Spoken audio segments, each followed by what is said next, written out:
Hello, everyone. Michael Jordan fans are the best. And today we're going to be talking about the plethora of false narratives of LeBron James. First, before we get into that, let's welcome the panel, Uncommon Sense. How are you today? I'm good. How's everybody doing? Great, great. Yes, NMB, sir. NMB Sports, Nick, how are you? Doing good. Glad to be here as always. Awesome. And Sports and Fitness Rants, Robin, how are you today? Yes, sir. Once again, let's do it, guys. Great to be back with you guys as usual, man. Thank you. Absolutely. So, Uncommon Sense, you had brought up this topic after the live stream last week. And I believe you did a video of it yourself, if anyone wants to go check it out on Common Sense page.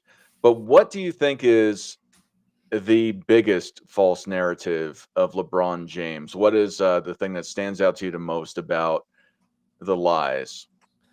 To be honest, I don't know if I could pinpoint one biggest false narrative because I feel like the narrative of LeBron James is ever evolving depending on what they need to promote at the time.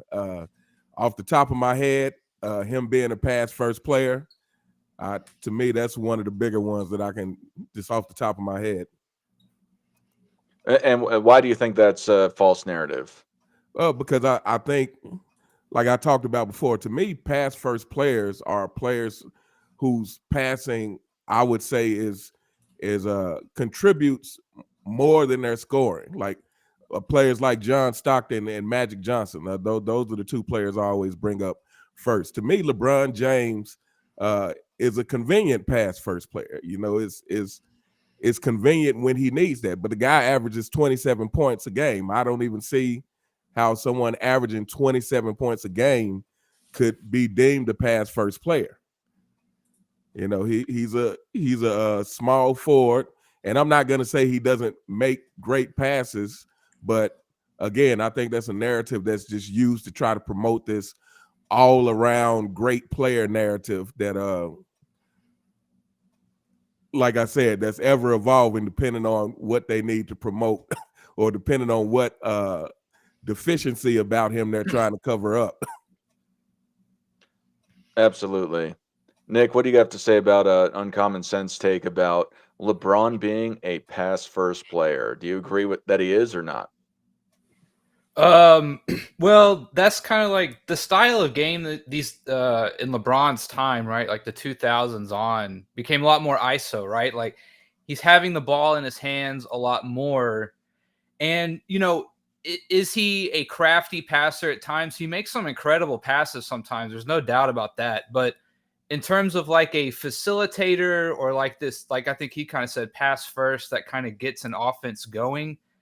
I don't agree with that, but this is kind of I think a styles thing where guys even like Luka or James Harden, right? Like they have the ball so much in their hands that if they don't get double digit assists, it's kind of like you might have wasted a few possessions there, or you're not as efficient as we hope, right? So I do like the comparison of LeBron to Magic more than LeBron and Michael. I think they're a little more similar, not the same in passing. Don't get me wrong, but LeBron can be a good passer. Like I said, he's made some good passes, but in terms of being an assist, a better passer kind of player, I don't agree with that. And in that debate, I'll finish with this. When I had the LeBron and Michael debate, I brought up that very small sample size of games where Michael played point guard, and he averaged a triple double, right? So this is one of those things where is he a bad passer? I don't think I'd say that. I just don't see him as a creating an offense with his passing. It's almost like James Harden. I am so good at scoring that passes and assists are going to present themselves throughout a game when I dominate the ball, right? So I think it's more akin to that than I'm going to penetrate, get inside. I'm going to try and find the proper pass that might even lead to the pass after that, that kind of thing. I don't really in LeBron James, I haven't really seen him do a lot of pick and rolls, and you don't really see him throw a lot of good alley oops, right? Or well-timed alley oops coming off a pick and roll type situation. So he's not a bad passer. He's just not he's not going to dominate a game with his passing, I think is how I would put it. Robin, what do you got to say about the pass first player aspect and what both Uncommon Sense and NB had to say? Well, I can't believe Nick's gonna get me started. First thing on the show here, you're gonna get me started, man. Nick, you did a lot of rambling on right there, man. And the bottom line is, the short answer is yes. Obviously, LeBron James is not a pass first player, man. Are you kidding me? We all know LeBron James is taking his 20, 21, 22 shots a game. He's going to make sure that he's the initiating the offense, looking for his shot before he's looking to pass. And that's what Uncommon Sense is talking about. And that's what we all know. Nick knows the deal, man. He's trying to play both sides. He's trying to be nice about it, man. But I'm a politician, baby. We all know the deal, all right? And the obvious thing states, right, that he's not a pass-first player because, like my man Uncommon Sense was saying, we all know what traditional pass-first players look like, not guys who just dominate the basketball and create for themselves and others. Because if we think about what we grew up watching in the 80s and the 90s, guys like John Stockton, for example, like he mentioned, these guys had the ball in their hands a lot, right? Because they were running the offense. They were controlling the offense. They were the floor generals. But they weren't looking for the... John Stockton could have been out there taking 15, 16, 17 shots a game if he really wanted to. He could have damn sure. And he probably would have made them shots because he was a good shooter like that. But that was not his role, and that's not what he did. He understood what he did great, and he did those things in that way because he was a pass-first player, right? But when we talk about some of the, the narrative surrounding LeBron James, and Uncommon Sense was saying it's ever evolving. That's right on the money right there. And one of the reasons why I started my channel, one of the big narratives that started to evolve for LeBron James, right, was that all of a sudden, somehow, all the guys that we watched growing up, that era was weak now. So that was one of the narratives that really bothered me that surrounded LeBron James. And all of a sudden, his rise to becoming the right behind Michael Jordan all of a sudden was all of a sudden now, everybody in the 90s, it was a watered down era. All the players that played there weren't that good. But then what evolved off that? The Scottie Pippen, the 1-9 without Pippen. All of this evolved off of the era being weak, which is weird to me because it's kind of hypocrisy when you think about it. If Scottie Pippen is that great, then how can the era be that weak? But that's one of the narratives that really bothers me. Yeah, so like I said, I think the 10 assists is a good benchmark, right? Like, are you a good passer? Like, do you dominate a game with your passing? So LeBron's never really done that. I think he's done that once maybe or twice. He's gotten double-digit assists. And other than that, he hasn't. So, yeah, I don't agree he's a good passer. And you mentioned one thing about we're done with the 90s. When you guys said that last week, I've been living under a rock. I had no idea what that was about. And I saw Jimmy High Roller put out a video about it. And I was like, oh, man, this is like a whole thing. So, yeah, I think I'm going to do a reaction to that. But, yeah, I'm done with the 90s Nick, thing. That totally went over my head. Nick, when you throw out the assists, right, the assist numbers that you're talking about, right, when we highlight assists per game, for example, right, that will kind of show you or give you a little bit of a better indicator. And I'm not big on the numbers per se. Like I said, if you watch LeBron James, you can clearly see that he's not a pass-first player. But if you look at something like assists per game, it'll clearly show you that LeBron James is clearly not a pass-first player. He's right. like, what, number 30th or 25th or whatever he is in assists per game for his career. So for someone who dominates the ball, as you mentioned, the way that he does, his assist should probably be a little bit higher if he was truly a pass-first player. But there are guys like Ricky Rubio ahead of LeBron James in assists per game, guys like Rod Strickland, guys like Mark Jackson, true pass-first players, right? These are guys that we're talking about. Yeah. Yeah, I wanted to say to what all you guys are saying is I completely agree, or for the most part, I guess Nick towed the line a little bit. But no, he is not a pass first player. He is a ball dominant player. Again, I'm just gonna try and just pinpoint this. This has been said already, but he is a scoring first player. You don't score 27 points per game for your career if you're a pass first player. He's a ball dominant player that drives to the hole for the majority of his career until he's recently developed his 3-point shot, because in the beginning of his career, people like to omit that he was not a very good 3-point shot or shooter. They would leave him out on the outside, as they did with Ben Simmons on occasion. You can see clips of that stuff. And it's just funny that people just go and say, well, because he has so many assists that he's a pass first player. And not to take a shot at Michael because I think he was a good passer, but he was a scorer primarily, even though he still got 5 or 6 assists per game on average for his career.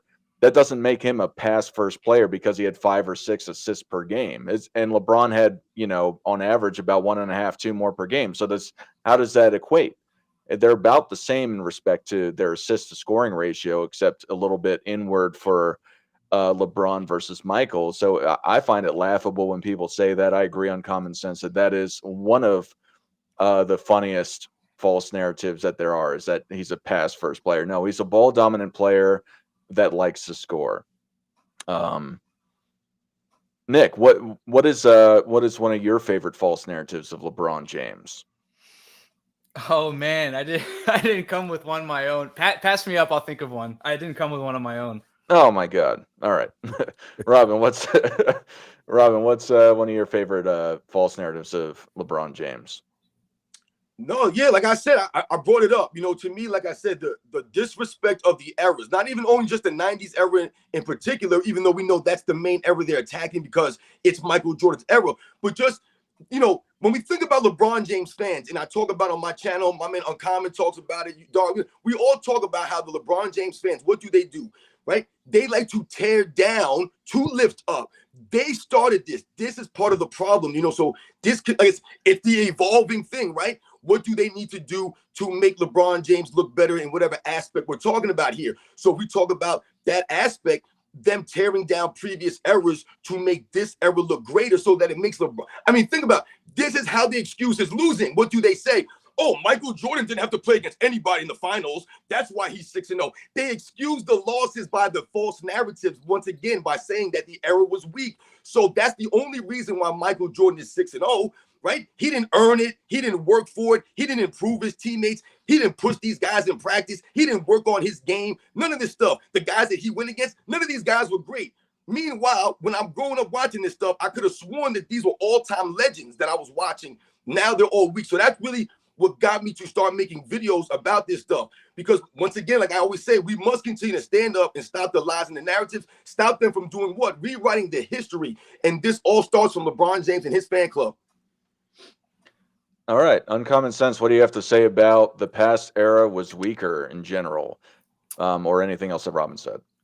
Well, I mean, yeah, that's another one. And I guess here's the thing that really bothers me when first of all, LeBron James fans and LeBron James media, they like to play both sides of the fence. So, I say someone like a Gilbert Arenas who says, hey, why can't we just talk about LeBron's accomplishments without bringing up the negative or without,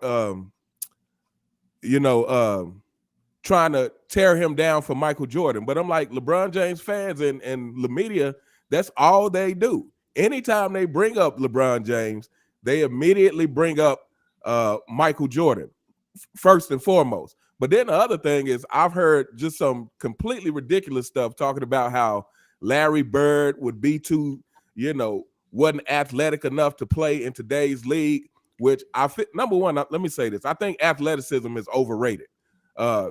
We can just, the Denver Nuggets just won the championship with Jokic. He's not the most athletic guy. To me, he's a prime example of how Larry Bird would destroy this league.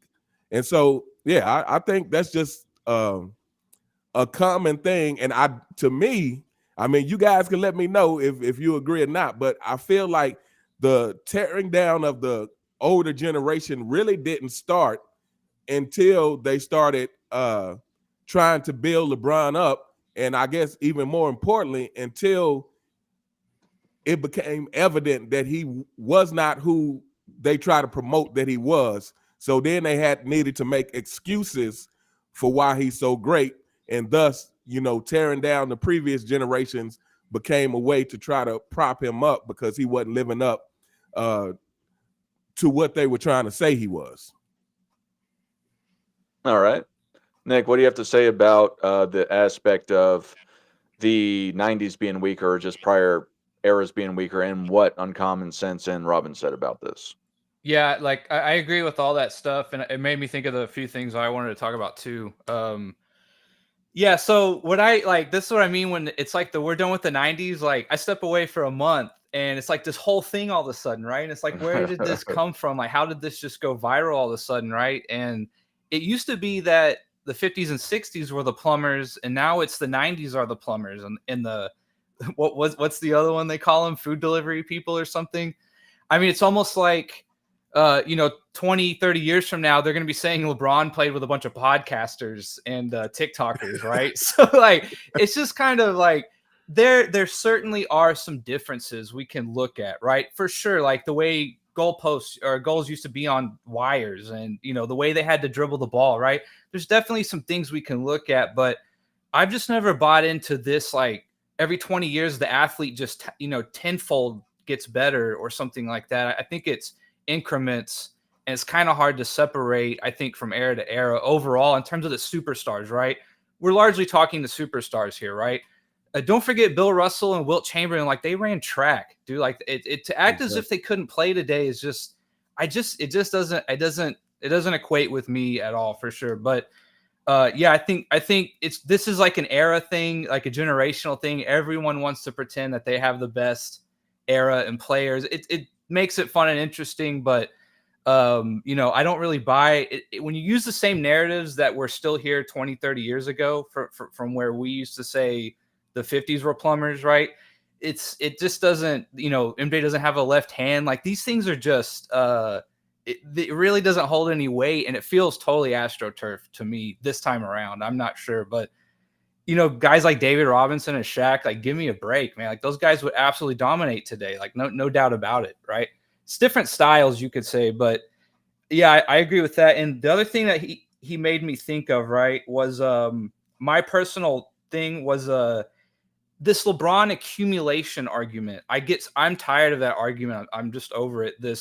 He's accumulated so much more statistically, and this makes him the GOAT. Like that argument has to die. We can come back to that, but that's another one that I hear a lot that I can't stand that one. That one drives me nuts.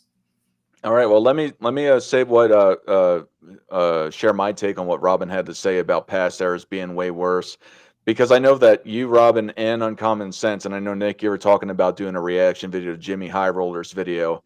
He brought up the concept of decades interlinking with each other, that Michael Jordan faced Allen Iverson and Kobe, and then eventually it went from Kobe to LeBron James, and people don't argue that the eras was so much different. And I think that's an absolute fair point, because to me, it's absolutely ridiculous to say, oh, well, and I disagree with Jimmy High Roller on this to a certain respect. I get it evolves and people will play differently. And in a vacuum, I think it's, if you take one person from the 50s and you put them into the 2020s, they're not going to be able to play right then and there, because it's practically a different game at that point in respect to the style. But the aspect of it, to what I believe all you guys are saying and what Ron brought up initially, is that it's a joke to just say that, particularly with the 90s in this aspect, that they were trash, that they were plumbers, etc.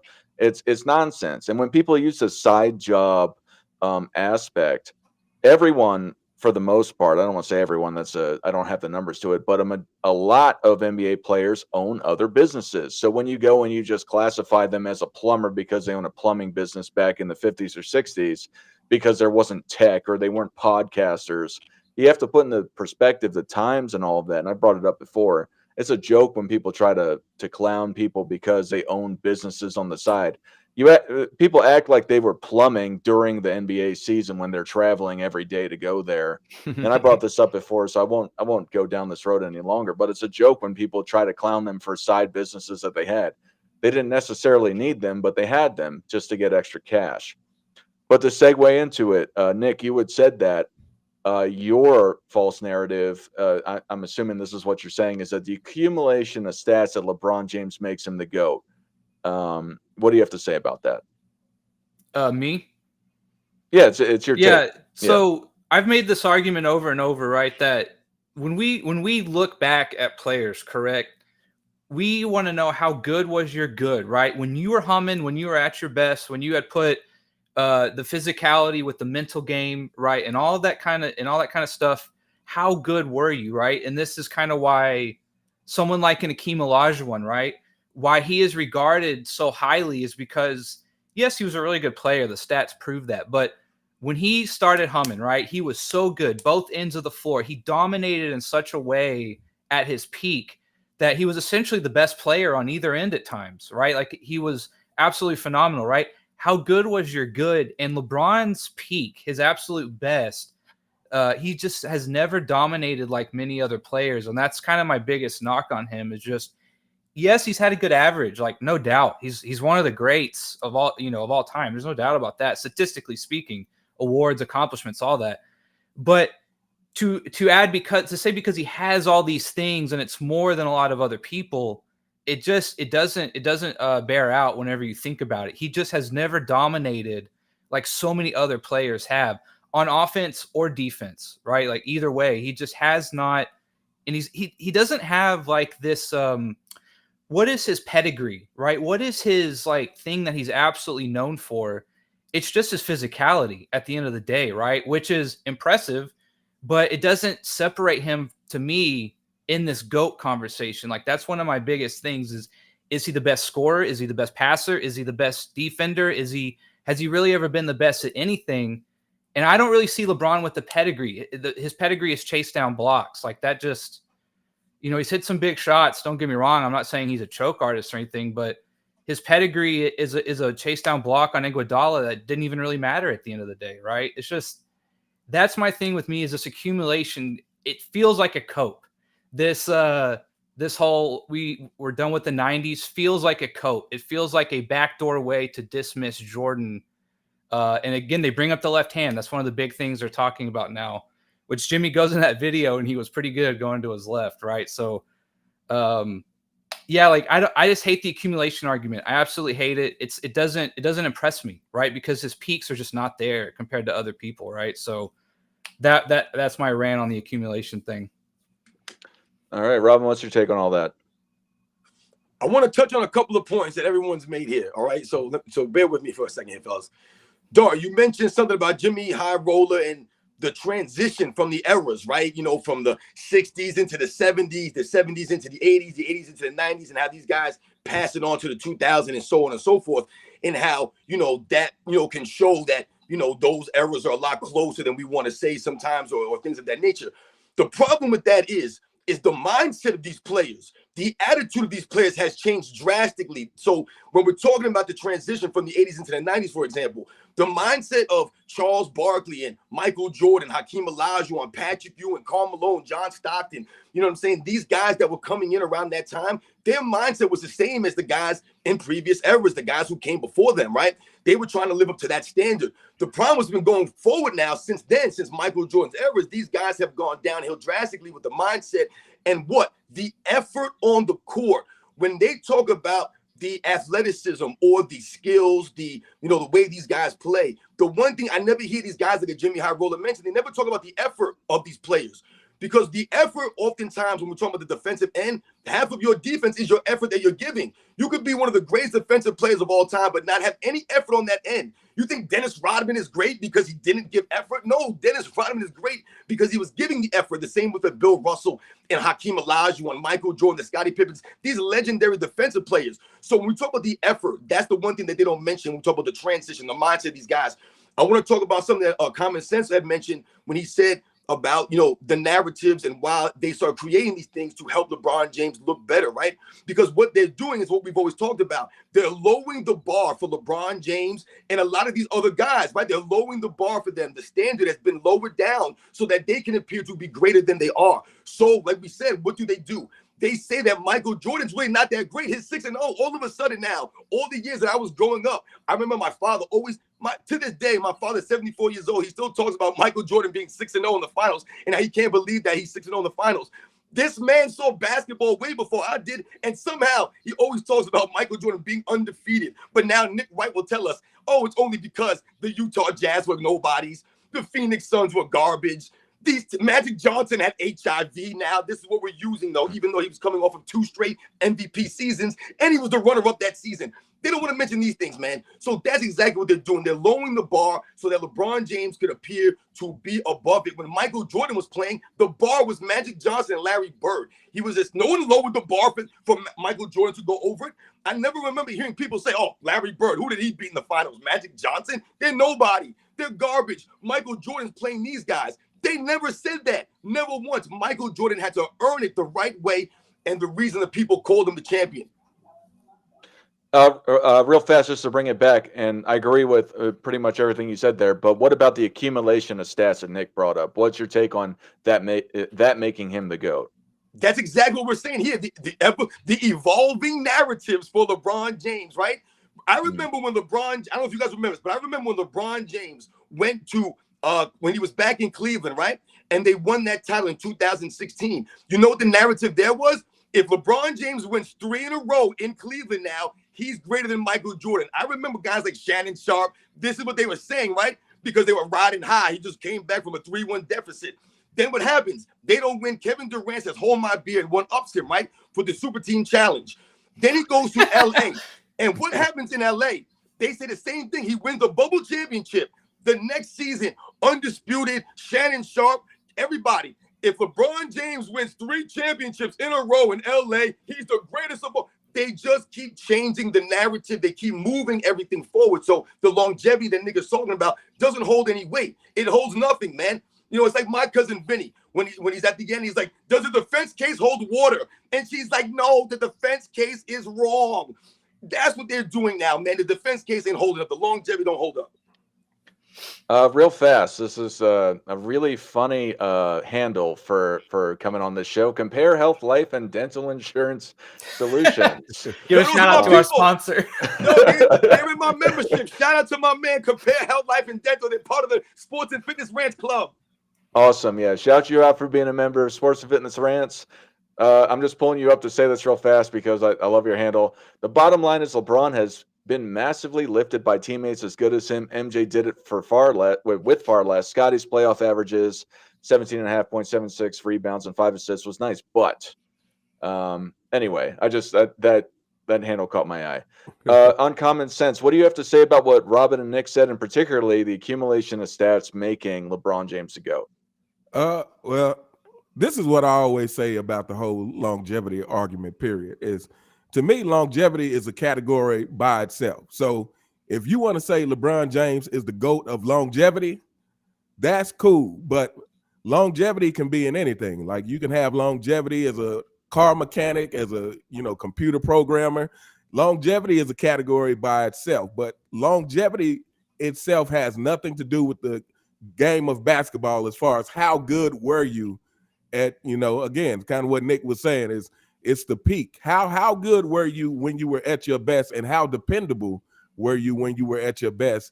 And LeBron James, like I said, to me, and people might disagree with this, but I don't feel like there's ever been a time in LeBron James' career where you can definitively say like this guy is the best unchallenged by anybody else in the league. And that's my problem with LeBron James.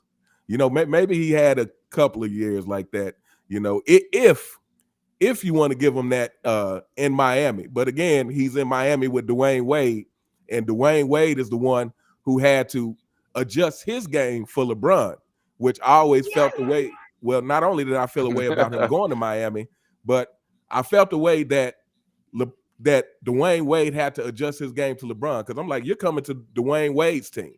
Now, if you were as great as player as Jordan or Kobe, then you would find a way to fit, in that system. Because to me, Jordan, Kobe, and pretty much all the greats, if we're talking about, small forwards and down, could play multiple ways. They could play off the ball just as well as they could play on the ball. And so, I'm sorry. No, you finish it off. Oh, yeah. But, yeah, like I was saying, to me, the longevity, that's a category by itself, but it doesn't have, and we never use that for Kareem. I mean, Kareem has 6 championships, and he had the longevity stats before LeBron. And, to me, it was never brought up as a way to to make him the GOAT. So why is it now this big deal because LeBron James is collecting these longevity stats? Yeah, no, I totally get you. Charles Johnson, for anybody else that would like to super chat in the future, please say who you're super chatting to, because this show is being broadcast over multiple channels, and I can't tell who it's for. So, well, actually, if y'all can see it, well, I don't know. I'm not going to ask that, but maybe it would probably say that it's not paired to you, because it says it's paired if it's not coming from a chat. But long and short, if you are super chatting somebody, please put their name first. But Charles Johnson has super chatted. He said Kevin Ford got GOAT chef 27 years at Burger King. Do any of you know who Charles Johnson is? That maybe he's That's probably one of the uncommons people, man, because he was the one saying that anybody can have longevity. You know what I'm saying? Yeah, fair. We also got another super chat after this. Yeah. So uncommon, you wanna say something? We're just gonna. There's so much traffic coming in, so that's another thing. Charles I got one Johnson. more. I got a few Yeah. more things. Well, I'm just trying to address these super chats first, but Oh, okay, I got you. but yeah, please put whoever you're doing it to, because there's so much traffic coming in with the messages. You know, I probably am not going to catch who you said it to. So please, if you're going to super chat somebody, say who you're super chatting it to. That way it doesn't get lost in the sauce. Cash super chats $4.99 to somebody. Brian Harmon has the most birdies in PGA history, and Justin Thomas has the most eagles. They must be better than Tiger and Nick lost then. So I don't know who it's going to, but I would think it's probably going to Uncommon Sense, because he had gone on his take. So if it is to somebody else, thank you. I know it's not to me, but thank you for super chatting in the first place. Uncommon Sense, what do you have to say about those two takes in general? Yeah, I mean, saying that's for you. To me, that's just right on the money. I mean, again, longevity is not a basketball specific. It's not specific to basketball. So yeah, I totally agree with both those comments. All right. Nick, you said you wanted to say something before I do my take on the longevity argument. Yeah, we kind of follow up on a couple things. We had talked about like the eras, and in that video, Jimmy Hyrule had actually made a good point where he talked about how like, oh, well, Jordan had to wait for the Celtics and the Lakers to retire or what have you. That's usually an argument, or the Pistons to get old. Although they were all like 30 or younger, right? Whenever they played them, or whenever they were in their prime, like 31, They was 32. under 30. Yeah, so I mean, they were semi-young. And then and so he talked about how well, all of the guys now had to wait for the Spurs, for Kobe and Shaq to retire. Even Dirk got one in on there, right? They all had to wait for all of this younger, or this generation now that we kind of grew up with in the 2000s and the late 90s there. They had to, LeBron had to wait for all of them to retire to start winning. Curry, all these guys had to wait for them to all kind of pass, and their time had gone by as well, right? Before this new generation started winning. That's just kind of how it is, right? And the other thing I was going to talk about is the one thing they always do against Jordan. I just don't get it. And this is where I think this trend is going to hurt them, right? Okay, we talk about the GOAT debate, right? Jordan and LeBron, and they always say, well, Bill Russell had more championships. Well, what is it now? Are we done with the 60s and 70s or not?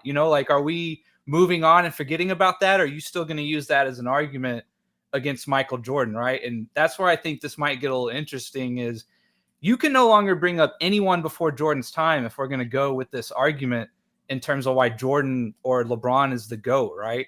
I don't want to hear any more about Bill Russell's championships then, right? Don't bring them up, because we're not talking about anything before the 90s, obviously, right? I think this will come back and it will kind of even out in the end. So I'm not too worried about it. But that was another one of my pet peeves, is like they always use everyone else who might be better at one little thing than Jordan to tear down Jordan. And it's like, but Jordan is still better than those things than LeBron, right? Like, how does that even make sense? So this is all kind of cyclical. So I think it'll come back around. I think this will end up biting the 90s trend in the butt in the end. No, I got what you're saying. What I want to say about the accumulation stats, though, is it's a matter of time. And now, like Uncommon Sense said, if you and I agree with this sentiment, if you go and you talk about and you want to say that LeBron is the greatest longevity player of all time, I agree with that. I've even said that multiple times. He has accumulated all these stats. He's been consistently very good throughout his entire career. So I'm fine with that. But that, for me, that doesn't make you the greatest of all time. It means you've been very good for a long time, because that's the whole point of the word longevity. So if you want to give him that, that's fine. But saying that he is the all-time leader in points, like you had said before, I think everyone has said this in some capacity, that, and I know it was mentioned once particularly, Kareem, he had been considered the greatest for a few years, maybe a decade, before Michael Jordan came along, because before then it was Bill Russell was widely considered the greatest player of all time. And I think they just tried to sell Kareem as a new thing, but he wasn't sellable. On a sidebar, or to get back to the main point, is that if you're going to go and say that because you have the most of everything, why aren't we talking about John Stockton as being the greatest of all time? He's the league leader in assists and steals for a career. So what is the difference between that? Because he is for longevity purposes, he is the most dominant player in 2 of the 5 statistical categories. He's the only one that has more than 1. So why is John Stockton not the greatest of all time? It doesn't all the way make sense if you stick on that concept of the longevity accumulation of stats. And I do think John Stockton is one of the greatest of all time, but to the point of using that as a reason. And yeah, in total, we have a super chat here for Robin, but just real fast, let me finish up real fast. Yeah, the accumulation of stats really has more to do with time versus peak. And, winning a championship doesn't happen over the course of a career. It happens over the course of a season. Let's get real. It's not as big of a deal as winning more, particularly and more potently over the course of a season, over the course of a career. We have another super chat that came in, but real fast. I love my ad block. Sports and Fitness Rants. LeBron will never be one of the greatest. He's a duck because he ducks anyone and any team that challenges him. What do you have to say about that? Yo, shout out for the super chat. Much respect. Thank you very much for the support. And absolutely, LeBron James has been known to duck his opponents, especially over the last several seasons, man. When LeBron James has been load managing, we've talked about this on my channel. Many of us have talked about the load managing, not with just LeBron James, but in general. That's why they had to come with the guidelines now, right? They had to play 65-game minimum. So absolutely, this is part of the reason why LeBron James, I've told you, is never worthy to be in my top 10 all time. He'll never be in my top 10. The man is constantly load managing, always ducking out against opponents. So shout out to you. Thank you very much. And then we have another super chat from Charles Johnson, who did not label who they were sending it to. I just know it's not me because it says it's paired. We haven't seen someone this old since Barry Bonds, 43 years old. Oh, no, Uncommon at the end. I'm sorry. Lebalco, Uncommon. What do you have to say about that, Uncommon Sense? We haven't what now? We haven't seen someone this good, this old since Barry Bonds at 43 years old. Is this for real? I can't figure out. I think he's being facetious. Is yes, he said Lebalco. Okay. Yeah, he was saying that the drugs, he's comparing the both using steroids. Oh, okay. Yeah. I mean, yeah, I feel like that's a whole nother story. And, to me, that will be something that brings the kingdom down, so to speak, but yeah, facts. I agree with that. So I wanted to say my favorite by far, and it happens every year. Oh my God, I'm so glad you guys didn't talk about this, is LeBron James needs more help. Oh, every effing year. Somebody in the media says he just can't do it because he doesn't have the team around him. It doesn't matter that he's got Carmelo, he's got Dwight Howard, he's got Rajon Rondo. It's not enough. You know what I mean? Like, are you kidding me? Let alone just this year and every other year, whether it's somebody. But that's one of the, I think, more prolific years of having a bunch of veteran talent on the team saying it's not enough.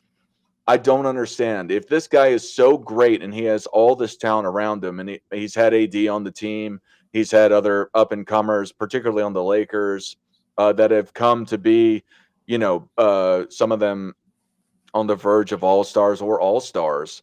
Uh, it's every year. It's every year, and I'm not going to say it's literally every year, but it's been a majority of the years that he's been in the league when he was through all the teams that he's been on. It drives me crazy. It's really just the middle of the season drama getter to say that LeBron is the GOAT, but he just can't do it by himself. It's a team game. Nobody's ever done it by themselves, but people don't how I remember before with guys like the Spurs or teams like the Spurs, the Lakers with Kobe, even with the Miami Heat with LeBron on the team. I don't remember them specifically saying LeBron needs more help to win. Uncommon sense. What's your take on the LeBron needs more help false narrative? I'm glad you brought this one up. This was on my list. This is another one that truly, honestly, really bothers me. And that's why I like to say LeBron James is like the boy who cried wolf. To me, it's one thing at the beginning of your career, maybe we can buy into that a little bit, during your first years with Cleveland, maybe. But still to this day, in year 21, this season, we've heard the trade talks about, D'Lo was on the chopping block, Darvin Ham has been on the chopping block, and this has been an endless thing year after year after year after year. And what I really truly can't understand is how someone could look at this and think there's not a problem. How someone could look at this and say, hey, if this guy never has help, except conveniently when he has won the championship, somehow when he wins the championship, then everything is good. But any other time, he just doesn't have help. To me, someone who can look at that and not see a problem has a problem. And this is to you fanboys out there. I'm sure some of you are tuned in, listening. To me, this is like you have to purposely be blind to this fact that this guy just is the problem.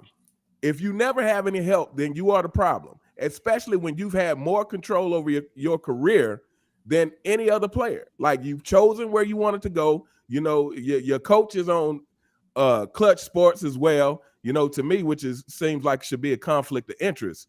But it's like you've picked your path. So the fact that you've picked your path and still in year 21, we're still hearing the same thing. Like, to me, that should bother a lot of people. Yep. Nick, what's your take on all this? Yeah, another way of saying is unfortunately LeBron does a lot of this criticism like he needs help to himself, right? So he goes to Miami, right? So he needs rather, it's not really the argument of do you need help? Of course, everyone needs a team, right? There's no one's sort of denying or trying to use that logic. It's that the picture, the way that LeBron has portrayed himself, again, unfortunately, whether he meant to or not, or whether it's fair or not, is another discussion. But him going to Miami, then going back to Cleveland once Kyrie was shown to be an all-star and Kevin Love came along as well. Then he goes and joins up with Anthony Davis. He runs coaches out of town. He decides kind of who's on the roster, things like this, right? He wants to be team manager. They want more power. Well, that comes with more criticism too. I'm all for the players. I understand them wanting to kind of maybe get some final say and more power to the player these days. Like, I'm not against that per se, but it comes with more criticism. You're now making more decisions. You're making executive decisions as a player that affect franchises and teams and coaches and people's lives. And you're the one kind of pulling the trigger at the end of the day. You're the one making the choice. It's going to come back on you, right? Jordan, for more or less, the times are different. He just played. He just played with what was out there and he won, right? LeBron kind of does this to himself. Whether fair or not, I'll toe the line a little bit, but whether fair or not, right? It comes with more criticism. More choices means more times that you're not going to get it right. And in my opinion, I think in a lot of people's opinion, he has missed a lot more times than he's been right. 6, 7, 8, 9, and Miami never happened, right? So it just kind of is what it is. It's a two-edged sword, right? You want more responsibility. all right, well then it's on you, man. And we don't really want to hear you complaining. And if you don't get it done, it looks twice as bad, right? And that's kind of just the way. That's the nature of the beast, I think, in today's NBA with what LeBron has kind of done with his career in this specific topic. Real fast, Lynch One has super chatted me. He says support MJFB and Dart. Yeah, for everybody that's in the chat, if you're not subscribed to anybody else in the chat and you like what you got to say, or excuse me, on the panel, please do so. Everyone appreciates that. If you're unfamiliar with somebody else and you like what they got to say, please do that. Pierre, thank you very much. You are a valued subscriber. I appreciate hearing your stories about Gus Williams and your interactions with pro players. You're a valued subscriber, and I appreciate the super chat. Robin, what's your take on what Nick had to say and just the general idea of LeBron always needs more help? Yeah, I think you guys are right on the money when you're talking about that he needs more help. And I think what Nick was talking about, when you're talking about you have to take more responsibility now, right? Because when we think about LeBron James and we're talking about the narratives, right? There are always excuses. There's always a way for them to excuse whatever the problem is for LeBron James. So when Nick is talking about the responsibility, this is why we highlight the 4 and 6 so much. See, a lot of times people will be like, oh, you guys always want to talk about 6-0 Michael Jordan. No, we're talking about 6-0 Michael Jordan as it pertains in comparison to LeBron James. And why is that important? Because like Nick and my man Khan was saying, you have been allowed to pick and choose your situation, your teammates. You've been allowed to put the odds in your favor, whether his fans want to come to terms with that or not. Those are the honest facts here. He's been trying to put the odds in his favor. That's what's always been about, whether they're signing free agents like Mike Miller, Shane Battier, Rashard Lewis, Ray Allen. These guys are there to make a difference, right? They play their roles. LeBron James has always had help. So when he loses in the finals, right, and he comes up short, so to speak, that's why we can highlight that record. Because not only have you lost, but you lost when the odds were essentially in your favor. A lot of times when we think about this help situation, a lot of times you'll hear the LeBron James fans, they love to highlight this idea that LeBron James is always the underdog, right? That's what they always go to. Oh, LeBron James is always the underdog, man, because he never has any help, they want to say, right? That's why he's the underdog. When in fact, when you look at LeBron James teams from 2011 to currently, all these years he's been on super teams. He's been allowed to pick his teammates, all of these things. He's bounced around. Going into these seasons, they're either the favorite or they're in the top 3 to 5 or the favorites to win the title every single season going into the season. So what does that show us? That highlights that obviously people believe he has a good team around him. They have the pieces in place to make a move. Case in point, this season. Going into this year, they were telling us before the season, LeBron James is the healthiest he's been in years, and the Lakers roster is revamped. So what would that have you believe? They had the 6th best odds to win the title going into the season out of 30 teams. But right now, they're fighting for the 10th seed in the Western Conference. So what has that shown you? That LeBron James is obviously not maximizing the players that they said that they thought they had coming into the season. It exposes that idea. LeBron James does not make the teammates around him better. And the fact that they say he never has help, it highlights that. Real fast, I forgot to mention this. Uncut Hoops, thank you for your support. You said that you enjoyed the show. And then it was asked, where's Rex? Rex is biking. He was he was in the chat for a little bit, but he's also said that he didn't really want to comment on this topic as well. But he's also biking. So, but yeah, anyway. So yeah, we're about 50 minutes into this. Across all the channels, there's about 345 people watching right now. So I want to thank you all for watching. And that, yep, and that everyone here, just to speak for everyone. If you disagree, then I think that it'll be funny. But I'm sure everyone appreciates you watching live on their channels. So thank you very much. So how about this? We usually go into the transition of calling in. So I'm going to ask the panel: Do you want to do one more round and just have somebody talk about another false narrative, or do you want to go right into the callers right now? I got one more thing real quick. We got to go a little bit more. I think we're cooking right now, man. So yeah, I do too. I do too. So let's go back to Uncommon Sense because he was first in the shoot last time. Uncommon Sense. What is another false narrative that you find that it's one of your favorite false narratives of LeBron James? How much time we got on here? Yo, keep going, man. Keep doing the thing, baby. How much time we got? If anything, we'll just end it. We'll just stop it at one caller at the end of it. Yeah. Let's see here. Oh, okay. Here's one that Gilbert Arenas likes to talk about this so-called ring culture now, and I feel like people try to use this as made that move to Miami, that it was pressure, to get that championship. First of all, I want to say this: why? Well, not why, but it's a fact that any NBA player who comes into the league who's a superstar, that is what you are trying to get. Michael Jordan came into the league, and despite the fact that there were people already saying that he was the best player that they've seen. There were people already saying that before he had played an NBA game.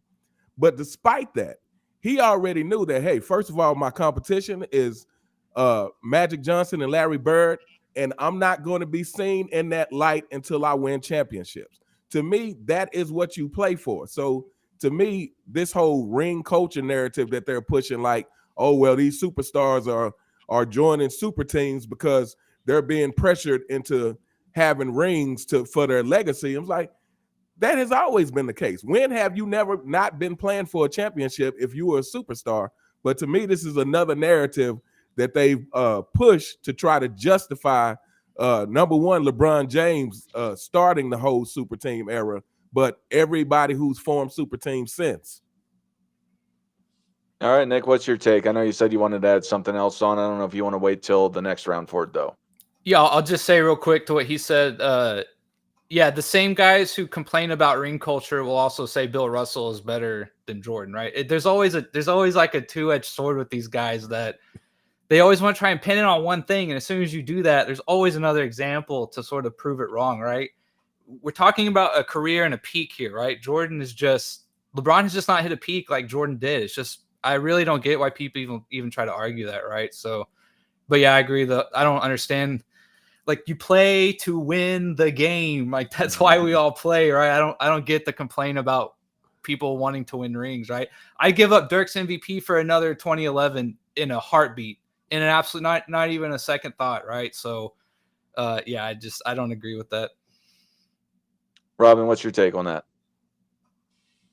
Yeah, I mean, listen, when this, like, it's crazy that once again, I hate to say the same thing. We're lowering the bar. We must lower the standard once again and not make it about winning the championships. What do the LeBron James say? Oh, LeBron James went to 10 NBA finals.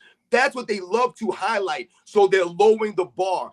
When we were growing up watching the 80s and the 90s, guys, what I remember about people being quote unquote ring chasing, let's say, so to speak, is when these guys were well late into their careers. They're mid to late 30s, which in that era, you were on your last legs by that point because of the banging you have taken, the physicality, the way the game was played. These guys didn't play till they were 40. That was rare. So these guys, if they were going to quote unquote ring chase, so to speak, they did this when they were done. You think about Charles Barkley going to the Houston Rockets, right? When they were well in their 30s. We think about Karl Malone going to the Los Angeles Lakers when he was 40 years old, right?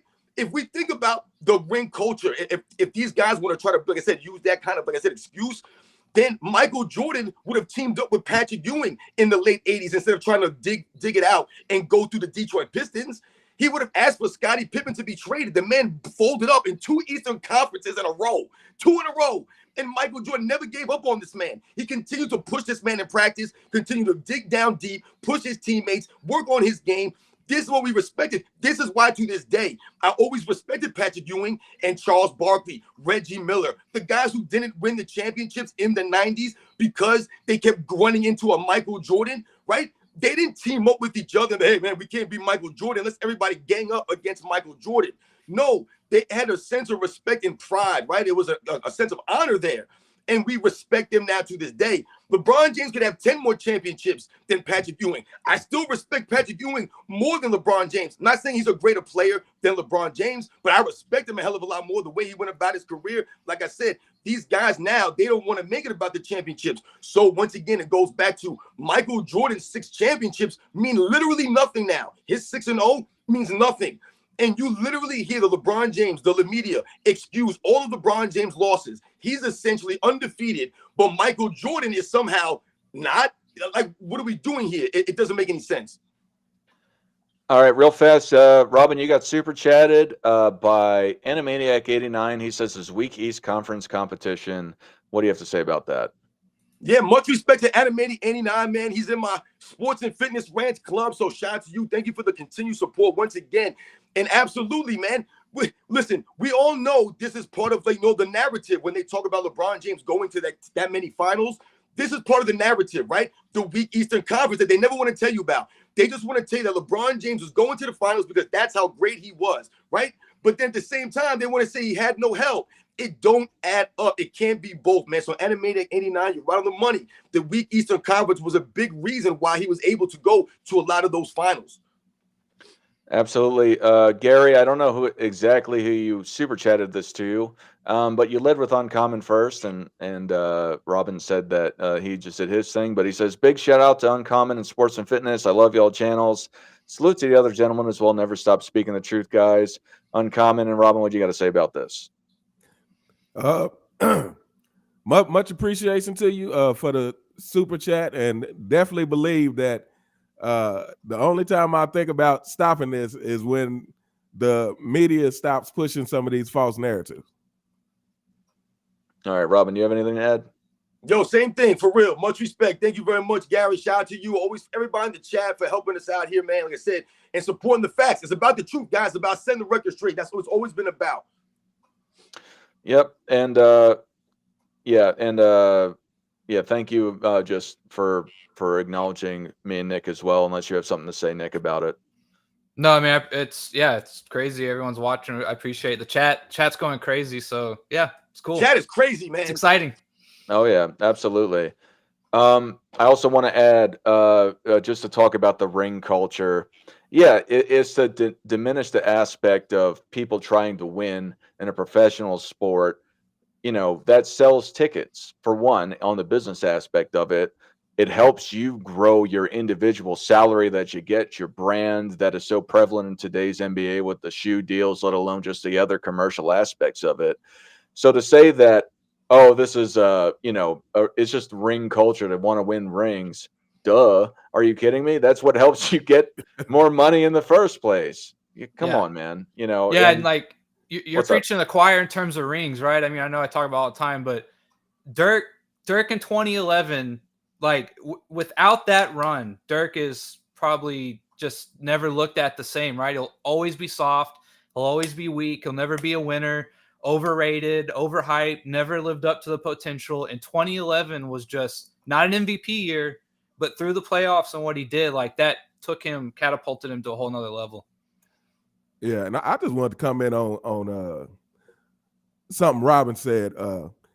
And he mentioned that, look, Jordan was dominating the 90s. It would have been, to the modern day people, it would have been logical for Patrick Ewing and Charles Barkley and some of these people to say, hey, let's team up and go against this guy because he can't be beat.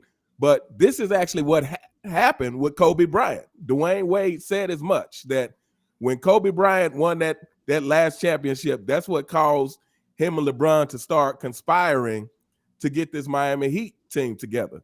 So again, to me, that just goes to a weak mentality that they felt the need to join forces. Two people who should be leading their own teams felt the need to join forces to stop Kobe Bryant. Absolutely. Nick, do you have anything to say about what Uncommon said, or what is another false narrative that you love to hate about LeBron James?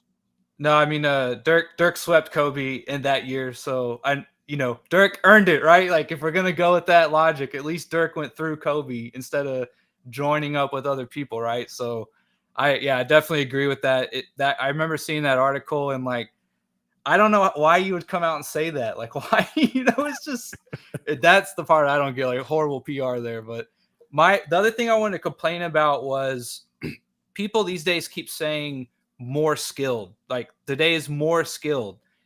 And when you really break it down, when you push it on them, right? It is largely that they shoot more threes. They shoot a couple percentage points better, which that would kind of bear out statistically if you think about it, right? More people are being bred to shoot 3-point shooters and shoot from deep, and that's their entire game, and they're shooting 10 a game, right? So that would kind of make sense, but it's not that big of a difference.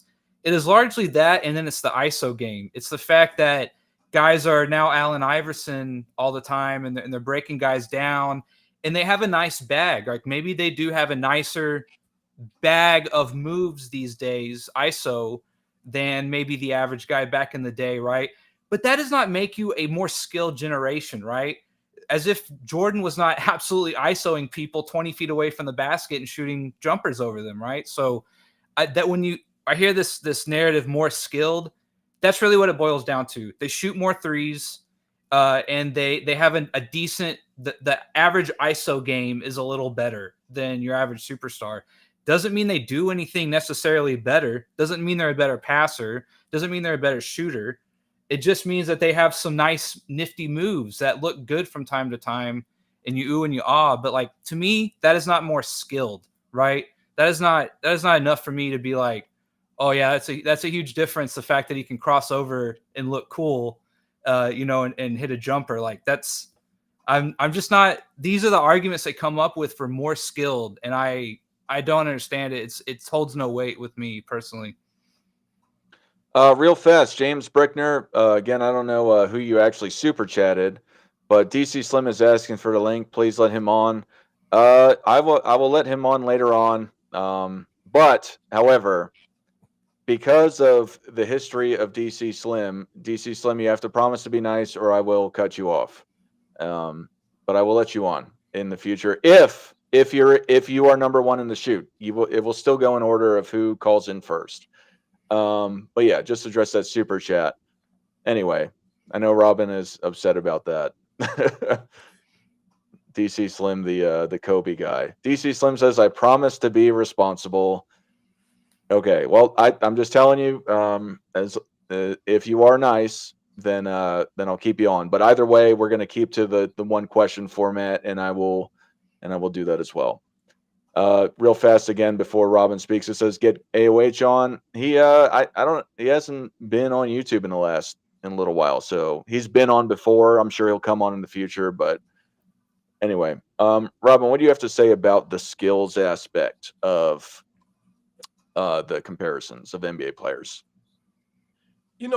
This is all I've been hearing over the last, 5 years or so. I want to say I've been hearing a lot of this skill, quote unquote, skill talk, as it pertains to some of these players today. And they'll say, oh, these guys were more skilled, or this guy's more skilled. And I don't really remember having those conversations when I was a kid growing up, as far as like comparing skills. We just compared, this guy was better, this guy wasn't, whatever I saw on the basketball court. I judged the players. The whole skill aspect to me, because once again, I still have not heard anyone do a video. I have Jimmy High Roller. If he's supposed to be this great YouTuber, he ain't say a damn thing or give me any evidence of the skill. When they say the word bag, or they say these guys can do such and such, what are you talking about? What we're seeing is what they're allowed to do. For example, James Harden, i.e., right, in the 2017, the 2018, right, that version of James Harden when he won an MVP, essentially, right, just flopping around, exposing what? Exploiting the rules. That's how he was able to get away with what? If you go back now and watch the footage of that, this man's traveling all over the court. He's carrying the ball all over the place. He's flopping all over the place. I recently have been doing a lot of segments for Shaqtin' a Fool, LeBron James on Shaqtin' a Fool. What I've noticed while doing this segment is that LeBron James has scored many points after traveling with the basketball right in front of the referee. There was one video that I posted to my channel. LeBron James takes 3-4 steps, shoots a three-pointer. The three-pointer counts right in front of the referee. No travel called. So once again, how is that skilled? And that counts to LeBron James' 40,000 point total. Some points where he's clearly traveled right in front of the referee that wasn't called. So for me, when we think about skill, shouldn't these players be under stricter enforcement of the rules? Shouldn't they be enforced to the T because they're more athletic, they're bigger, stronger, faster, they're more skilled? Why was Bob Cousy under the stringence of rules when he was a pioneer? He was just starting out learning basketball in the NBA in the 50s. But meanwhile, Bob Cousy could only keep his hands on the top of the basketball. If he went like this, that's a carry. They're blowing the whistle.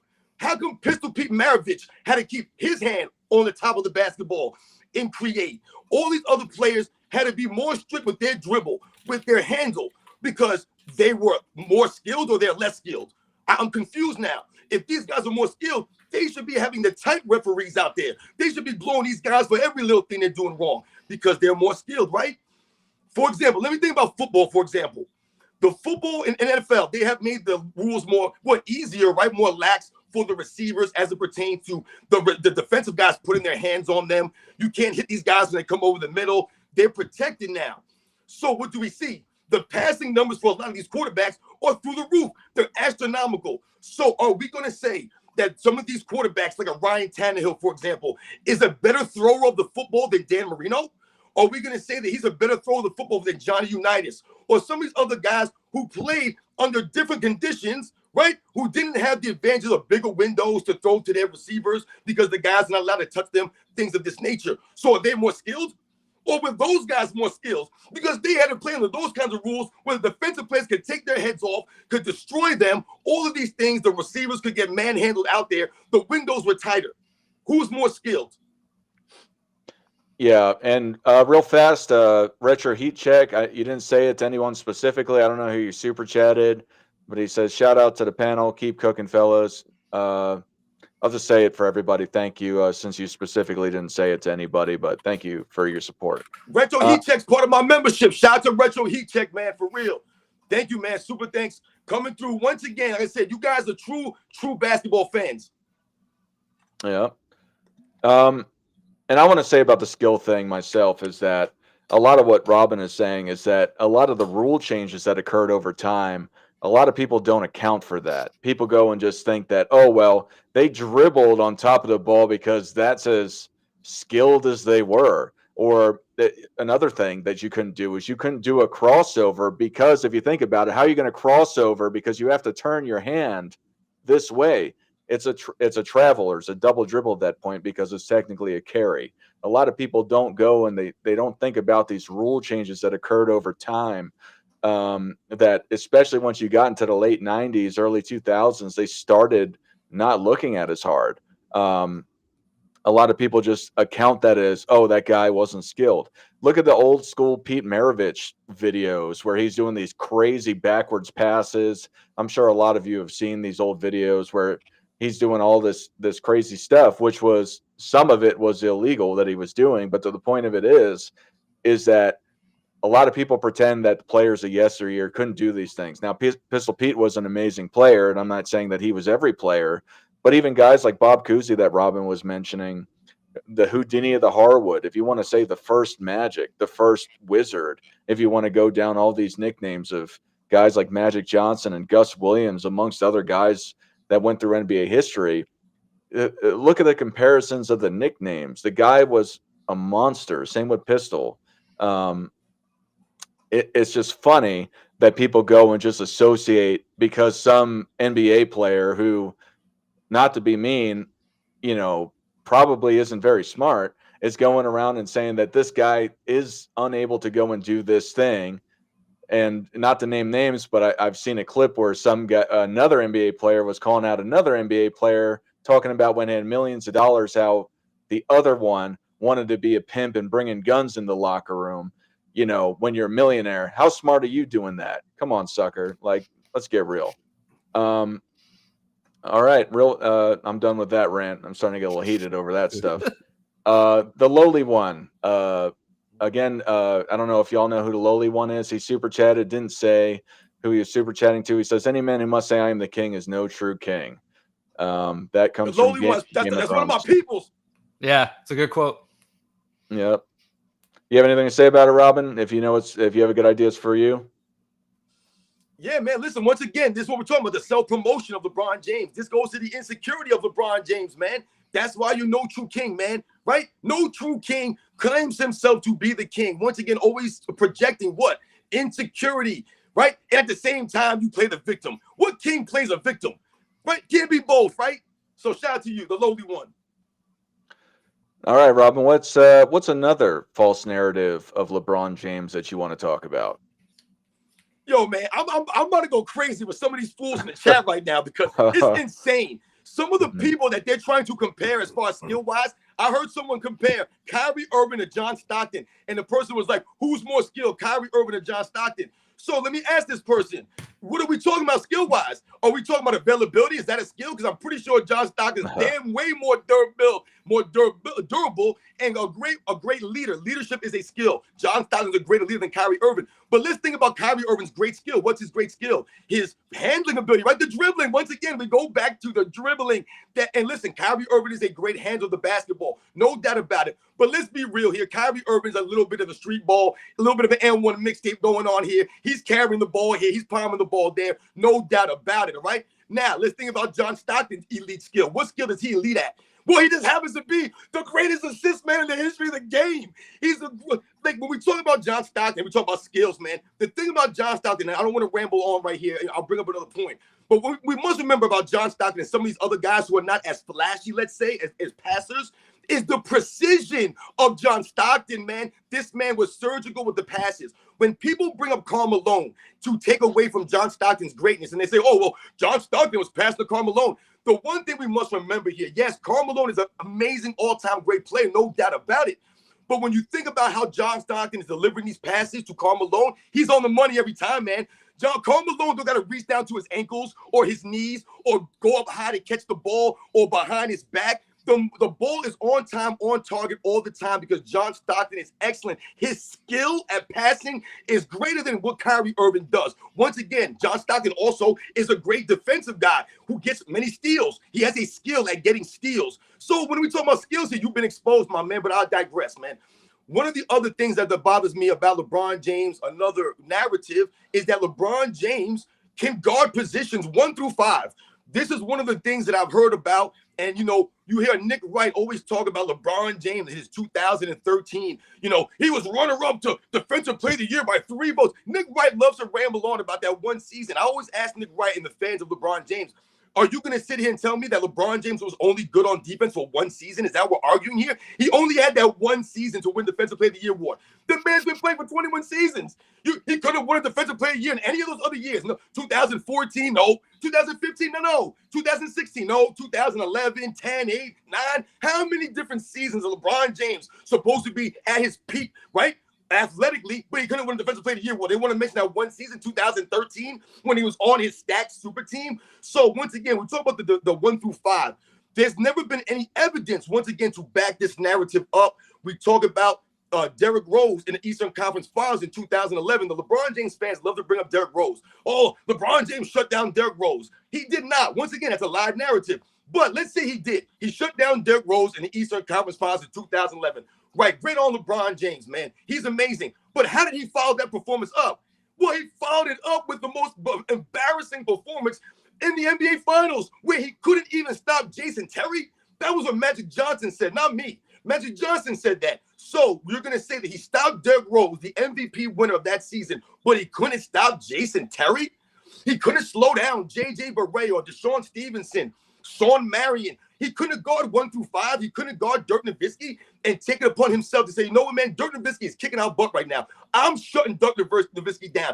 I'm shutting him down. I'm LeBron James versus Dirk Nowitzki. He didn't do it. He didn't do it. Did he shut down Andre Iguodala in the 2015 NBA Finals? No. Did he shut down Kawhi Leonard in the 2014 NBA Finals? No, he did not. Did he shut down Kevin Durant in the 2017 NBA Finals? No, he did not. He was out there ducking screens. He had Richard Jefferson at 36 years old, 37 years old, guarding prime Kevin Durant in the NBA Finals.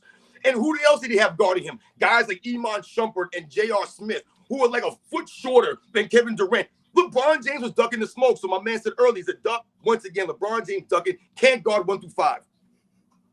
All right, real fast, before Uncommon Sense, you give your take. Theodore Cunningham didn't say who he super chatted this to. Do any of you recognize him? Because he didn't super chat me. I'm not sure. If it's anyone from me, I appreciate it, but I don't think it's anyone from my channel.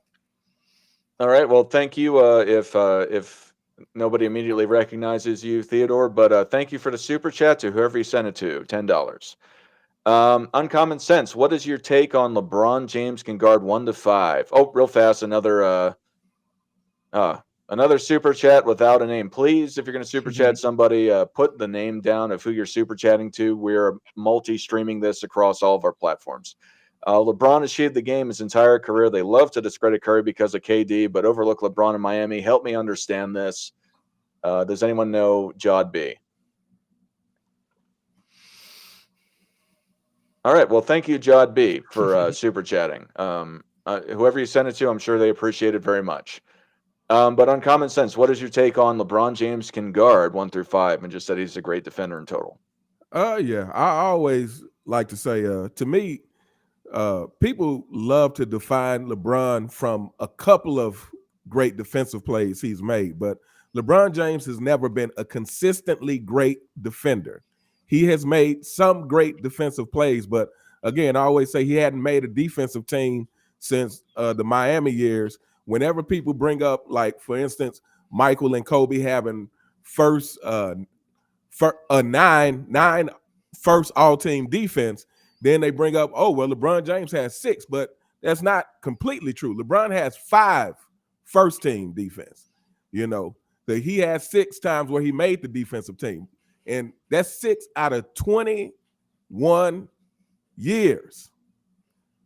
And so, yeah, to me, LeBron, like I said, he gets defined a lot because he made a couple of great plays. Now, if you want to talk about someone who could guard 1 through 5 much more effectively than LeBron James could ever hope to, then we're talking about Dennis Rodman. You know, Dennis Rodman actually guarded Shaq, and not that you can ever stop Shaq, but Dennis Rodman did a better job guarding Shaq than a lot of big men. Now, I wouldn't say the elite big men, but a lot of the, you know, your Luke Longleys and those kind of, Dennis Rodman did a better job guarding Shaq. So to me, Dennis Rodman actually has a claim, and we've seen Dennis Rodman shut down guards. Dennis Rodman can actually guard consistently 1 through 5 much better than LeBron James ever could. Like I said, to me, LeBron James just gets defined by the few elite defensive plays he's made, but they overlook the fact that the guy doesn't consistently play elite defense. He never has. Not even in Miami days could you say he consistently play elite defense. But those were definitely his best years for me. Absolutely. Bookie Allen, thank you for the super chat to me. 199, a pixelated hippo chomps on a 1-up. It sounds like some Super Nintendo stuff. Yeah, I thank you for the super chat. And I will do my take on LeBron's defense in the near term, but sometimes I feel like, yeah, he does kind of look like a pixelated hippo chomps in respect to how he is seen on TV. I see it now in your chat. It's like an emoji of like a hippo biting a 1-up symbol, like a video game. Okay. Yeah. Nick, what's your take on the defense of LeBron James? Yeah, this goes back to the average versus peak thing, right? I actually had 1 through 5 written on my phone here because that was another talking point I just don't get, right? So again, peak, right? I will take Jordan, who can put the clamps on a 1 and a 2 and maybe play some good defense on a 3, right? Maybe he can't guard a 4 or 5, right? Maybe he just doesn't have it in his bag to guard a 4 and 5, right? But if you're just going to give me an average LeBron defending a 1 through 5 like that, that's more like you're just going to plug LeBron in where you're maybe weakest at, right? Instead of Jordan saying, this is what I am best at, right? I will clamp down a 1 or 2 and essentially take them out of the game or make them change their game or take their strongest thing away, etc., and make them change, instead of LeBron saying, hey, I can guard a 1 through 5, like whatever you need me to do, right? Not lock down a 1 through 5. LeBron's not locking anyone down like I think you guys have already illustrated and talked about, right? And then one other thing is, like, we talk about big moments too, what he's known for. We brought up the Iguodala block. I think another one too is that shot he made in Cleveland when they were down 3-0 to the Magic, and he hit that crazy long shot. So they're down 3-1 and then they lose. I think that's what happened in that series. So I mean, again, it's these these moments of where we think of, if you picture LeBron in your mind, you're like, again, I kind of mentioned pedigree earlier. What are his defining moments? You know, like it's kind of hard to sort of think of one, right? That win over the Warriors the one year was, you know, it's respectable, what have you, whatever. But after that, right, it's not, it's hard to say like, what is like your lasting image of LeBron? And I don't really have one that is so great that I'm like, wow, that's incredible. You know, it just he doesn't really have any that are like meaningful, right? Legacy defining in a way. So yeah, again, the 1 through 5 I think is silly. I'll take the Pete clamps on 1 and 2 versus LeBron just being able to be in a vicinity of another player and call that defense. All right, Tamiko Settles sent a super chat again, without saying who it was to. Does anyone recognize Tamiko Settles particularly? How do we know if it's to us? How would we? Is there a way that we know? You should be. You might. I don't know because I've only done it on my side of Restream. I see paired for everyone else that is not, on my channel. So maybe if on the chat overlay, you might be able to see it on yours. If that it would just not have the paired word next to it. It wouldn't be purple. It'd be black on the chat. But it's up there at this point. It's like a third up there from the bottom because of all the traffic that we got. Tamiko Settles, but I'm going to read that if y'all are going to look. He says Oscar Robertson would dominate today, being able to take 3 to 4 steps, carry flop, and can't be touched. He'd be in the GOAT conversation. Big shout out to Uncommon and Sports and Fitness and the entire panel. If y'all don't see it, just for the sake of time, Uncommon and Robin, do you have anything to say since he particularly shouted out you guys? Yeah, I mean, I feel like that's kind of the whole thing where we're talking about the whole skills things is, again, who can't dribble if you can place your hand completely under the ball? You know, who wouldn't be better if you got 4, 5, 6 extra steps with the play? So yeah, I agree. There's a lot of people who I think would come into this era and do just fine, you know, if not dominate. Yep. Robin, you got anything to say? No, I think that was for Uncommon, that super chat. Okay. Yeah. Good. Pierre Lynch super chatted me. Lynch 1. He says, Dart, you must watch this video, Jordan versus LeBron, end to all GOAT debates by All About Random. This is the best breakdown I've ever seen. You don't think Nick's is the best? Nick's got a good one too. If y'all are interested, go check it out on NB Sports. But yeah, no, yeah, I'll look into it. I might not watch it. I'm kind of busy. When I'm not talking about Michael Jordan and basketball, I'm going around the world all over the time. So I'm going to be making a big move soon. So, but if I do have the time for that, I will be looking into that. Thank you again for your super chat, Pierre. Let's see if there's another one. Here we go.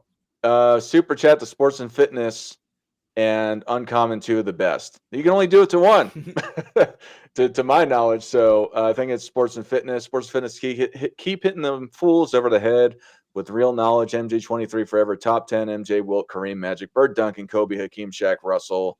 What do you have to say about that? Yeah, I respect the top 10 because LeBron James is not in it. So much respect to your top 10. And once again, yo, shout out to everybody in the chat, man. Yo, you guys are coming through right now. Much respect to all you guys out there. You guys are real basketball fans, man. You guys appreciate what's going on. You guys are standing up to the lies and the narratives. That's what's about right now in the live stream. The lies and the narratives surrounding LeBron James as it pertains to Michael Jordan. So shout out to everybody in the chat that's been coming through, man. For real. Much love, man. Absolutely. AO12345 says LeBron's 1 to 5D is equivalent to a traffic cone. Which that's hilarious. Uncommon or Nick, or it wasn't addressed. Do either you have anything to say about that? No, that's I made my rant. Okay. Yeah, I think that's hilarious because to me, like I said, you know, LeBron's James defense has obviously gotten worse over the years. But, you know, even going back and watch some of those early games, like when you look at Michael Jordan's defense, to me, he's always within a foot of his man. Even chasing the guy around screens is like Jordan is like glued to this guy. But it's so many times I watch LeBron and he's just like kind of there in the vicinity. Can't really tell if he's interested in guarding the guy or not. So yeah, that's a good that's a good analogy. All right, Theodore Cunningham. Also, I guess he super chatted you earlier, Robin, possibly, but he's super chatting you. MJ scored 30,000 points in his 1,072 career games. It took LBJ 1,480 games to accomplish the same feat. Also, people forget LBJ had a 2-year head start. What do you got to say about that? Yeah, yo, once again, man, I'm truly humble, guys, for real. Anybody who's been, like I said, you guys are showing much love out here, man. Truly humbling you guys, with the super chats. We talk about the consistency or lack of for LeBron James versus Michael Jordan. That's why he's able to accomplish these things in a shorter amount of time.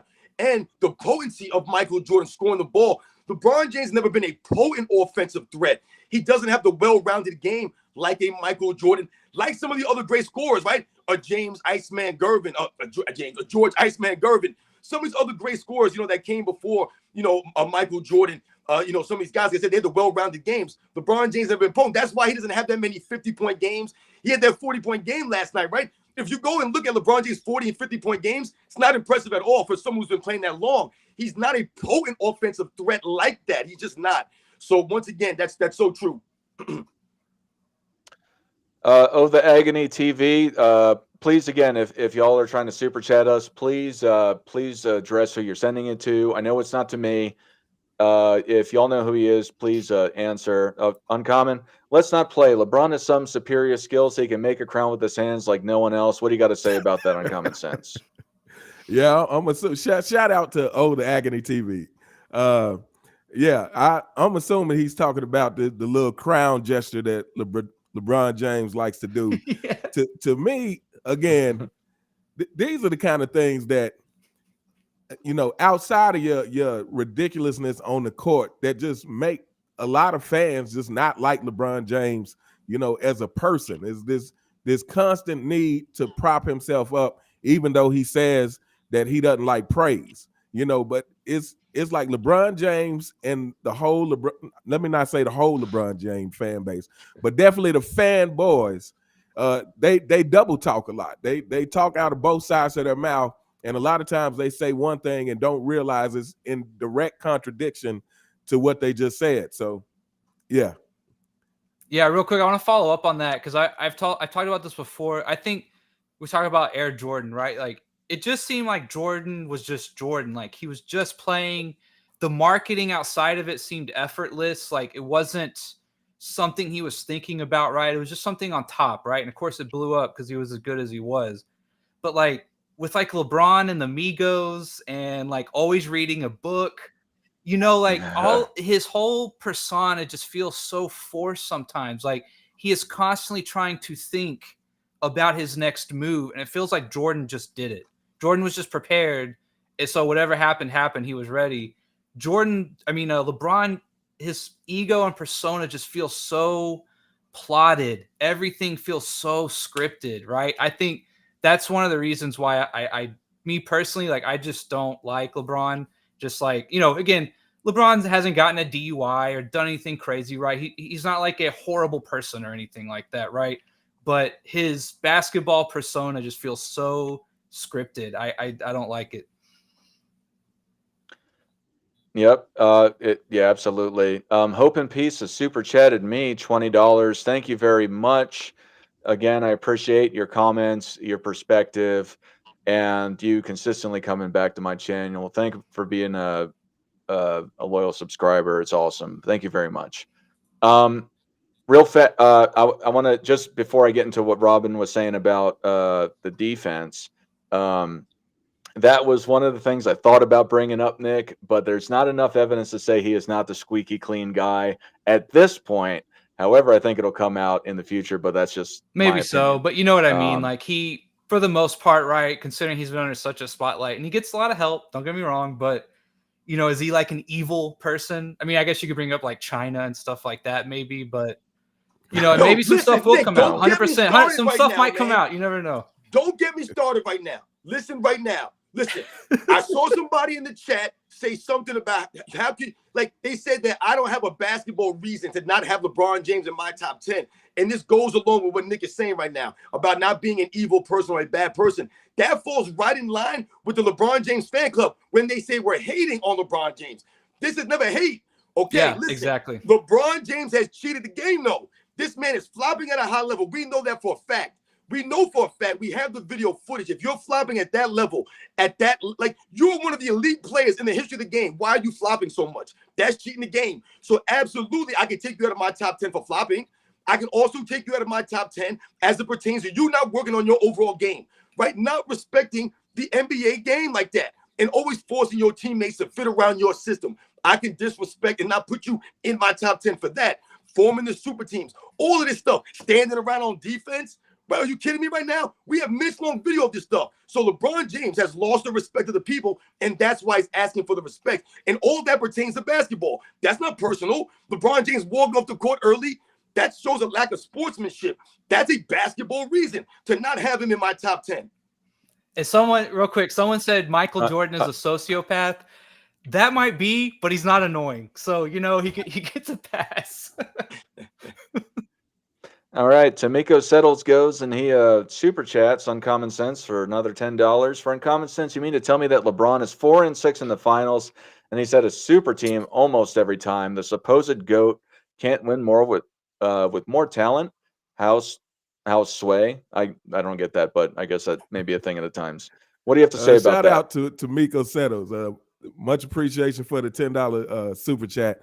Yeah, I mean, to me, this kind of goes like I always say, LeBron James is the most inconsistent superstar we had. And to me, his finals records reflects that. You know, 4-6 in the finals, where you're talking about comparing him to other superstars. To me, that 4-6 in the finals represents the fact that there is some kind of disconnect. Like, to me, it's a disconnect with his leadership, that he cannot lead a team once he gets to the biggest stage. It's a disconnect that he cannot raise his game like Michael Jordan once he gets to the biggest stage. And I just want to say this about Michael Jordan, because I feel like this, everybody talks about the 6-0 in the finals, but to me, the part that's really impressive is that none of Michael Jordan's finals went to a game 7. And out of 6 times, that's not a fluke.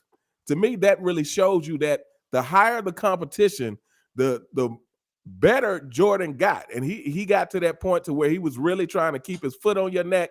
And it's like, we're not going to a game 7. Like, we're every time he had a chance to end it in game 6, he found somehow, some way to make that happen. And to me, this is what LeBron James is lacking, is that leadership to lead a team once he gets to the final, and that ability to truly raise his game the harder the competition gets. So, yeah.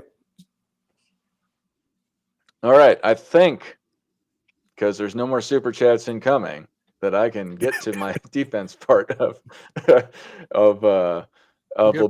Yeah, I agree.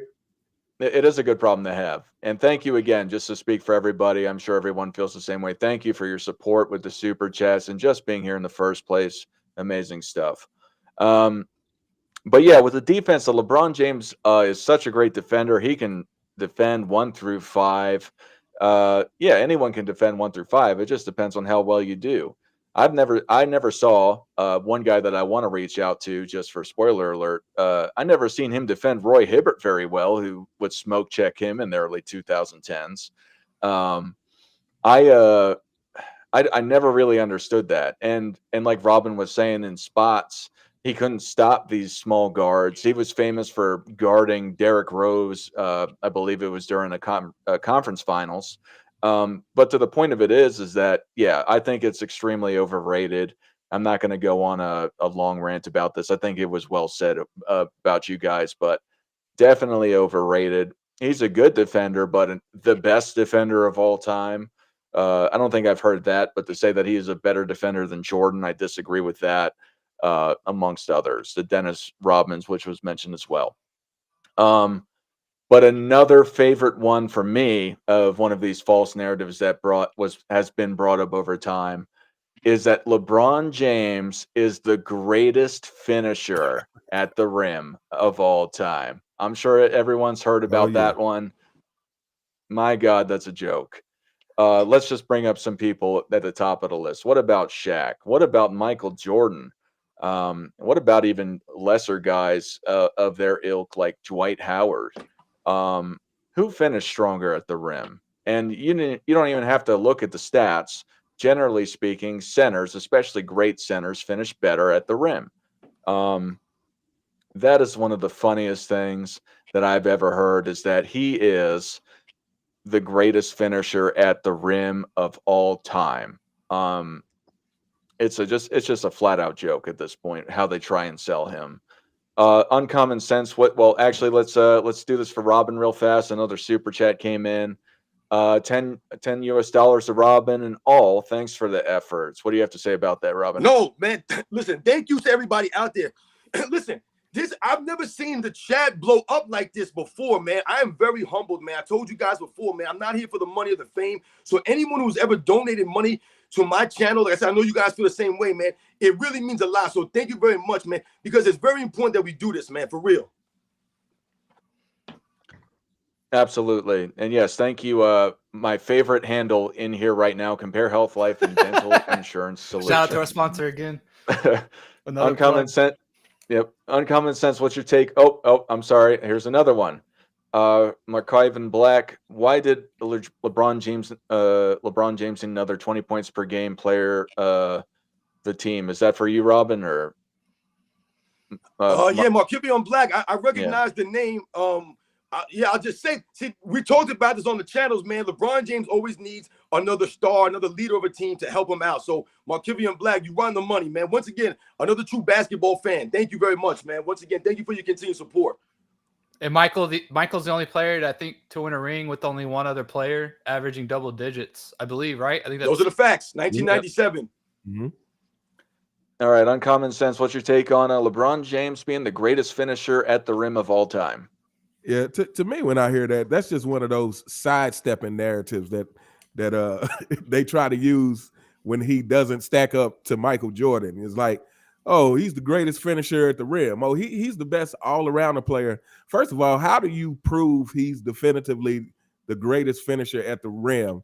And secondly, how can you watch any clips of Michael Jordan and say that he's a better finisher at the rim than Michael Jordan?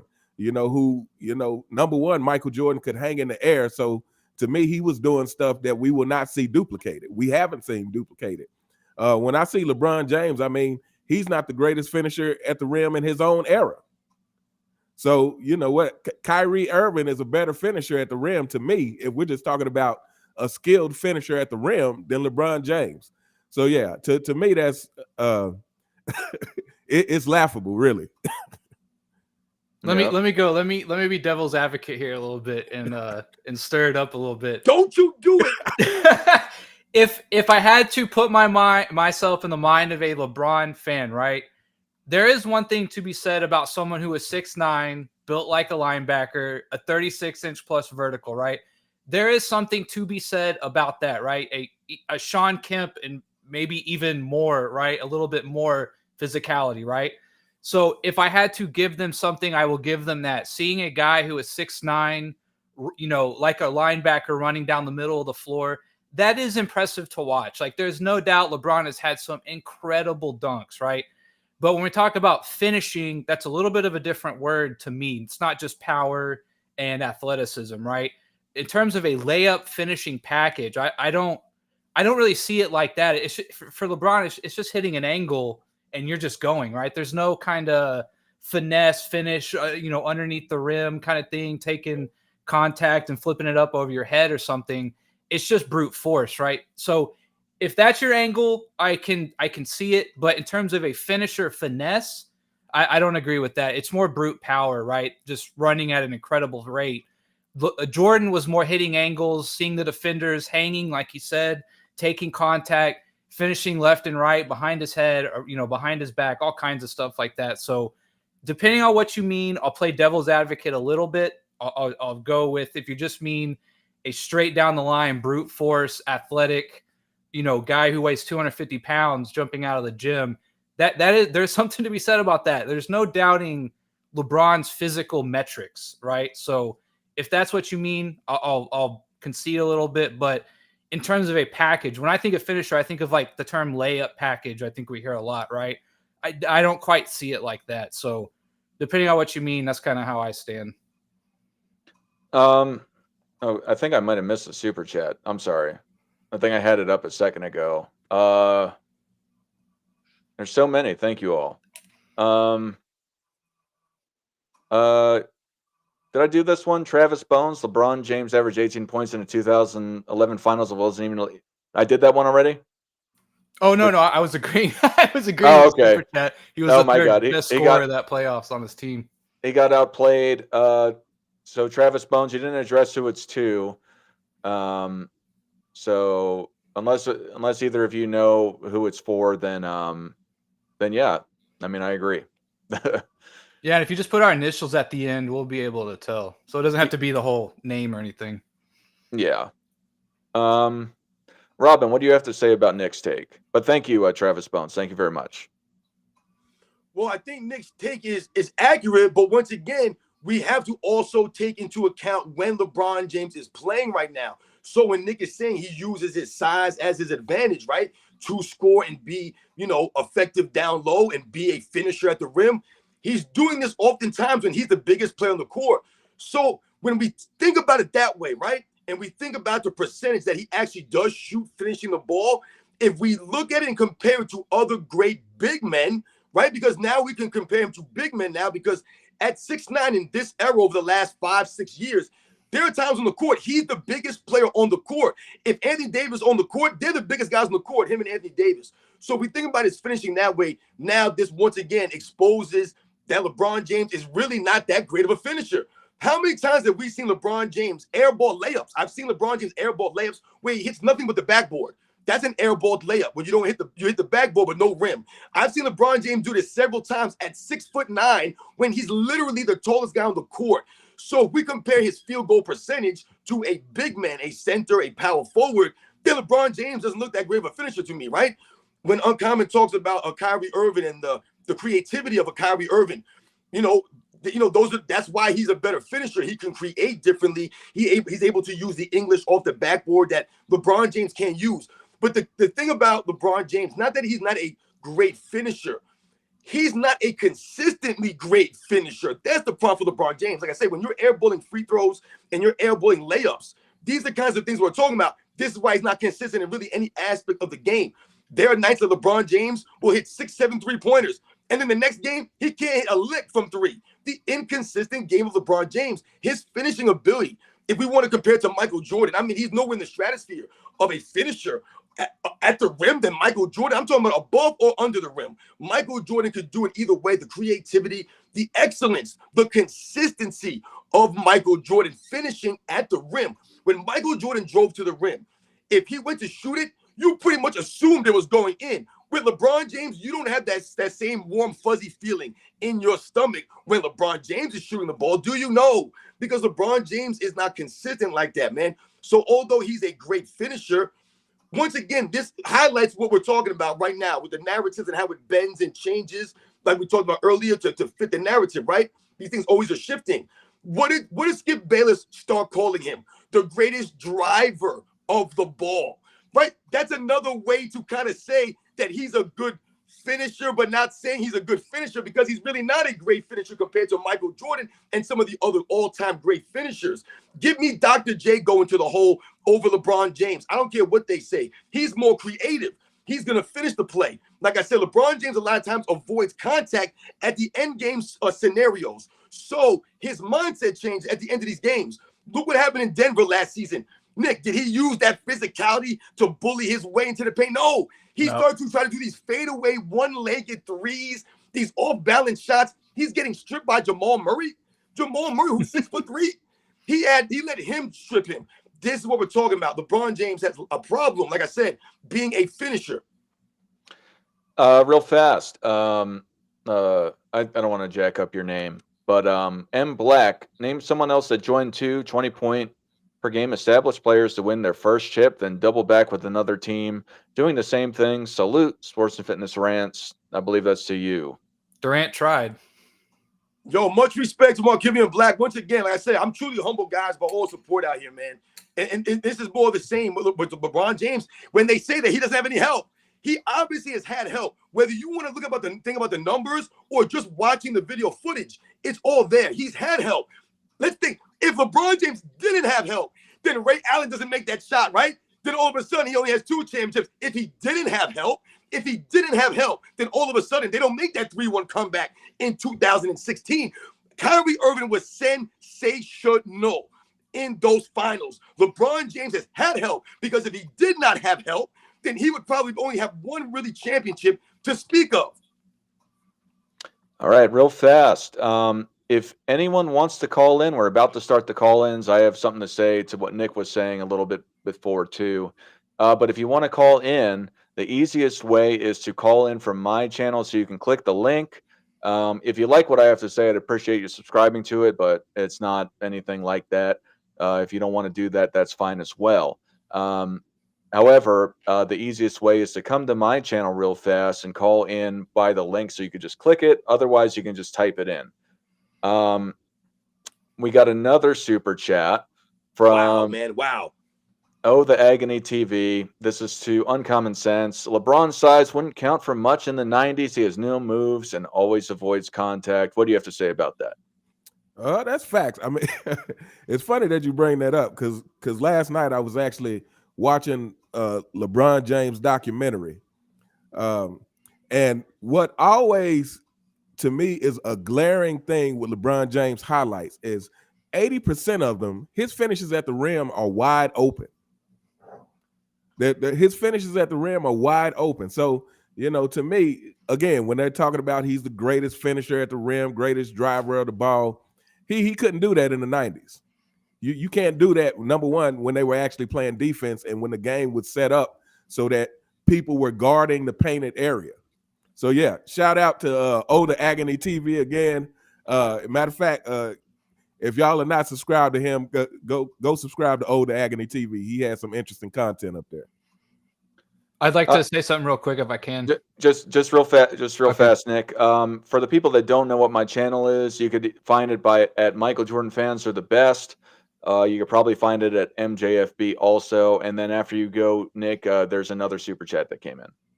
Yeah, I was going to say, this kind of goes back to what I was saying about the layups and today's spacing, right? LeBron in the open floor is a scary proposition to try and stop, right? There's no doubt about that.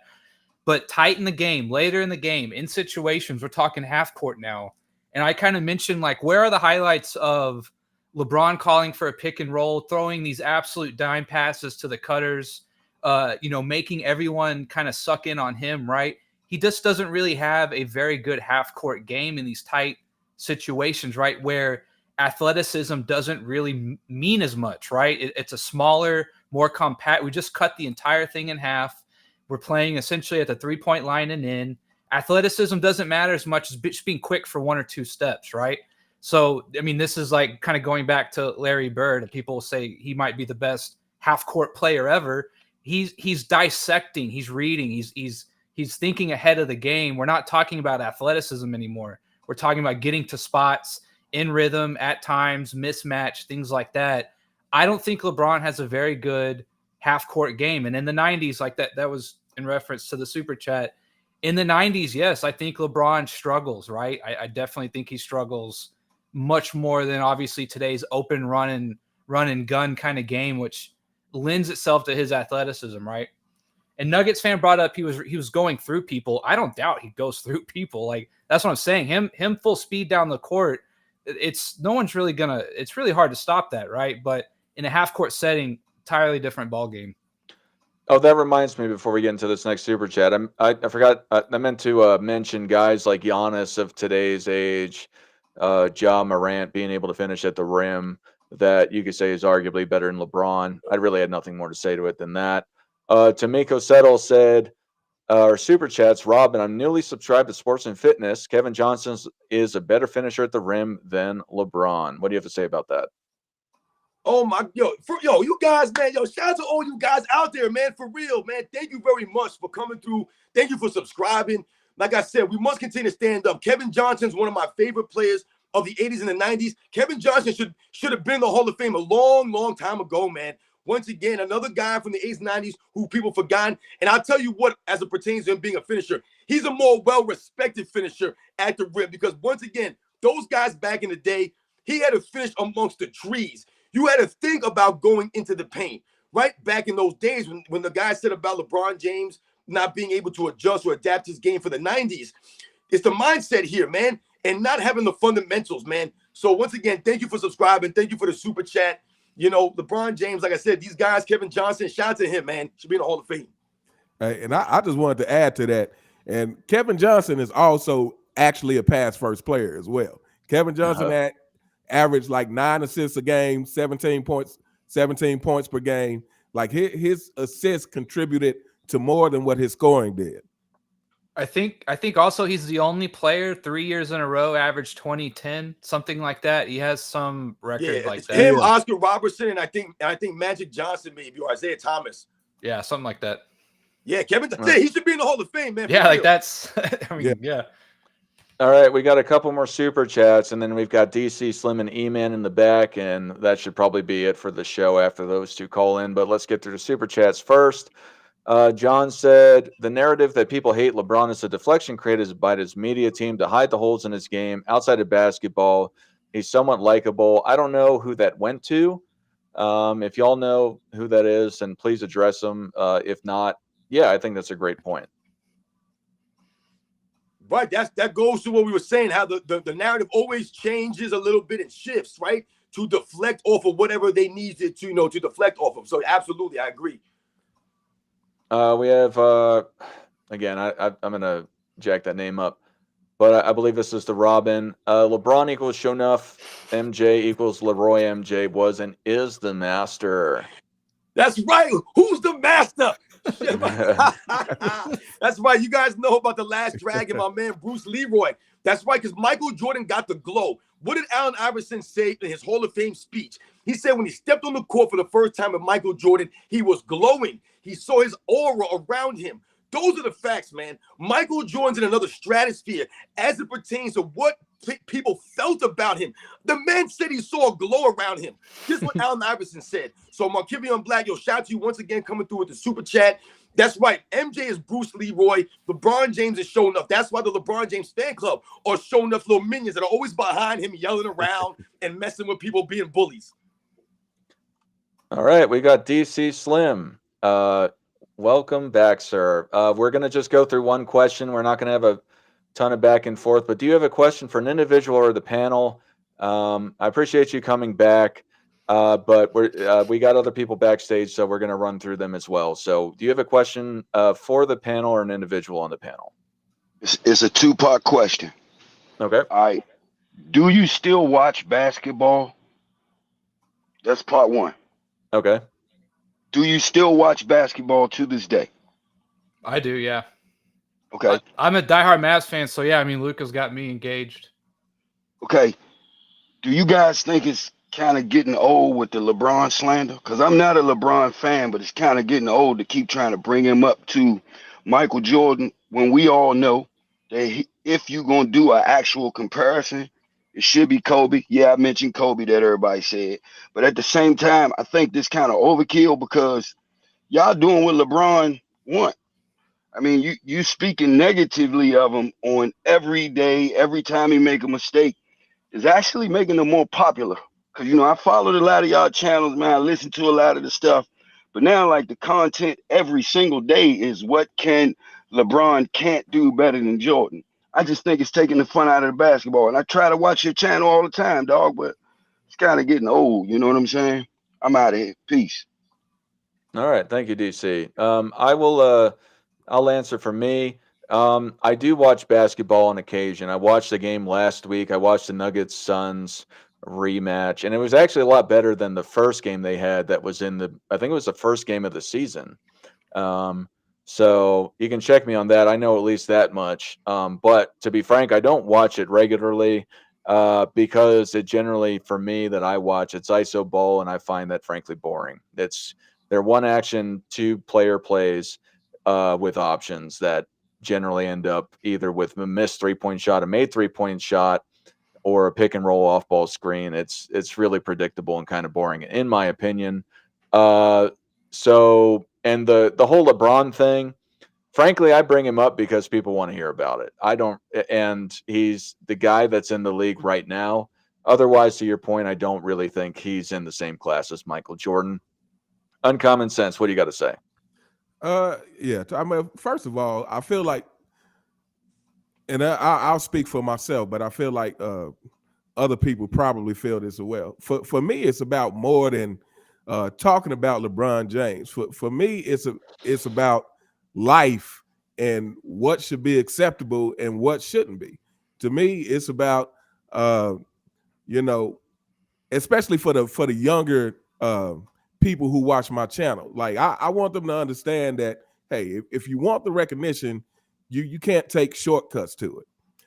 And then the second thing is kind of like you said, it's like LeBron James is the face of the league right now. It's like just as much as you say that we're talking about him, well, every other podcast is talking about him as well. So if they're going to be out there promoting false stuff about him, then I feel like it's equally as important that balance be out there to give the other side of it, to give the other perspective of it, so that people are not just getting this one side, because that's why people are running around here thinking that LeBron James is the greatest scorer in history because he has 40,000 longevity points.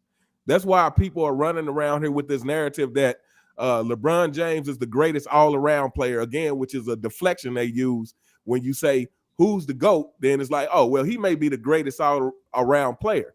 So I feel like, we do this to keep the balance out there, because every day they are putting out false narratives, not only about LeBron James, but about this current NBA, period. Real fast, the great Lau says, FYF Sports Debates exposing you guys and all the MJ fanboys. That guy uses Chat GPT to make his arguments, and I know that he has experience as a coach. I don't know too much past him. I know Ticket TV made claims that he stole credit cards from his players when he was a coach at Purdue. To me, you go and you follow somebody like that, or people with actual integrity. That's cool. Now, I don't know if he did that. I'm not saying he did, but for one, he uses Chat GPT to make his arguments. So go listen to a guy like that if you want. Anyway, Robin, you got another super chat. If LeBron stayed in Cleveland and won 1 to 2 rings along with his other statistical accomplishments, where would he rank all time? Well, for me, that's part of the problem for LeBron James, and I've talked about this on my channel. So once again, Story Games, thank you for coming through with the super chat, man. I said, you guys are amazing today, man.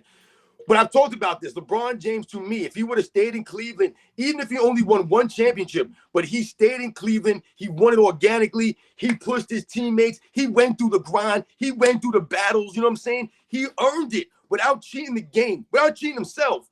Then I think LeBron James would absolutely be worthy of a top 10 spot in NBA's history. But once again, it's not just about LeBron James forming the super teams. That's a big black eye in his career. But it's also about LeBron James flopping, the lack of sportsmanship, not being a true competitor oftentimes. Like I said, load managing, all of these things, even talking down the fans. Remember, this is the same man who told us to go back to our boring lives. LeBron James spits in the face of the common folks, man. So, like I said, if he stayed in Cleveland and did things differently, then we're talking about a whole different career. But that's the problem for LeBron James. All right. Nick, do you want to follow up with because I know you said you watch basketball. Why do you talk about LeBron James? And then after that, Robin, do your take, and then we'll let E-Man on after that. So first of all, right, this is Michael Jordan fans are the best page, right? And Robin's a big fan of Jordan. So is Dart.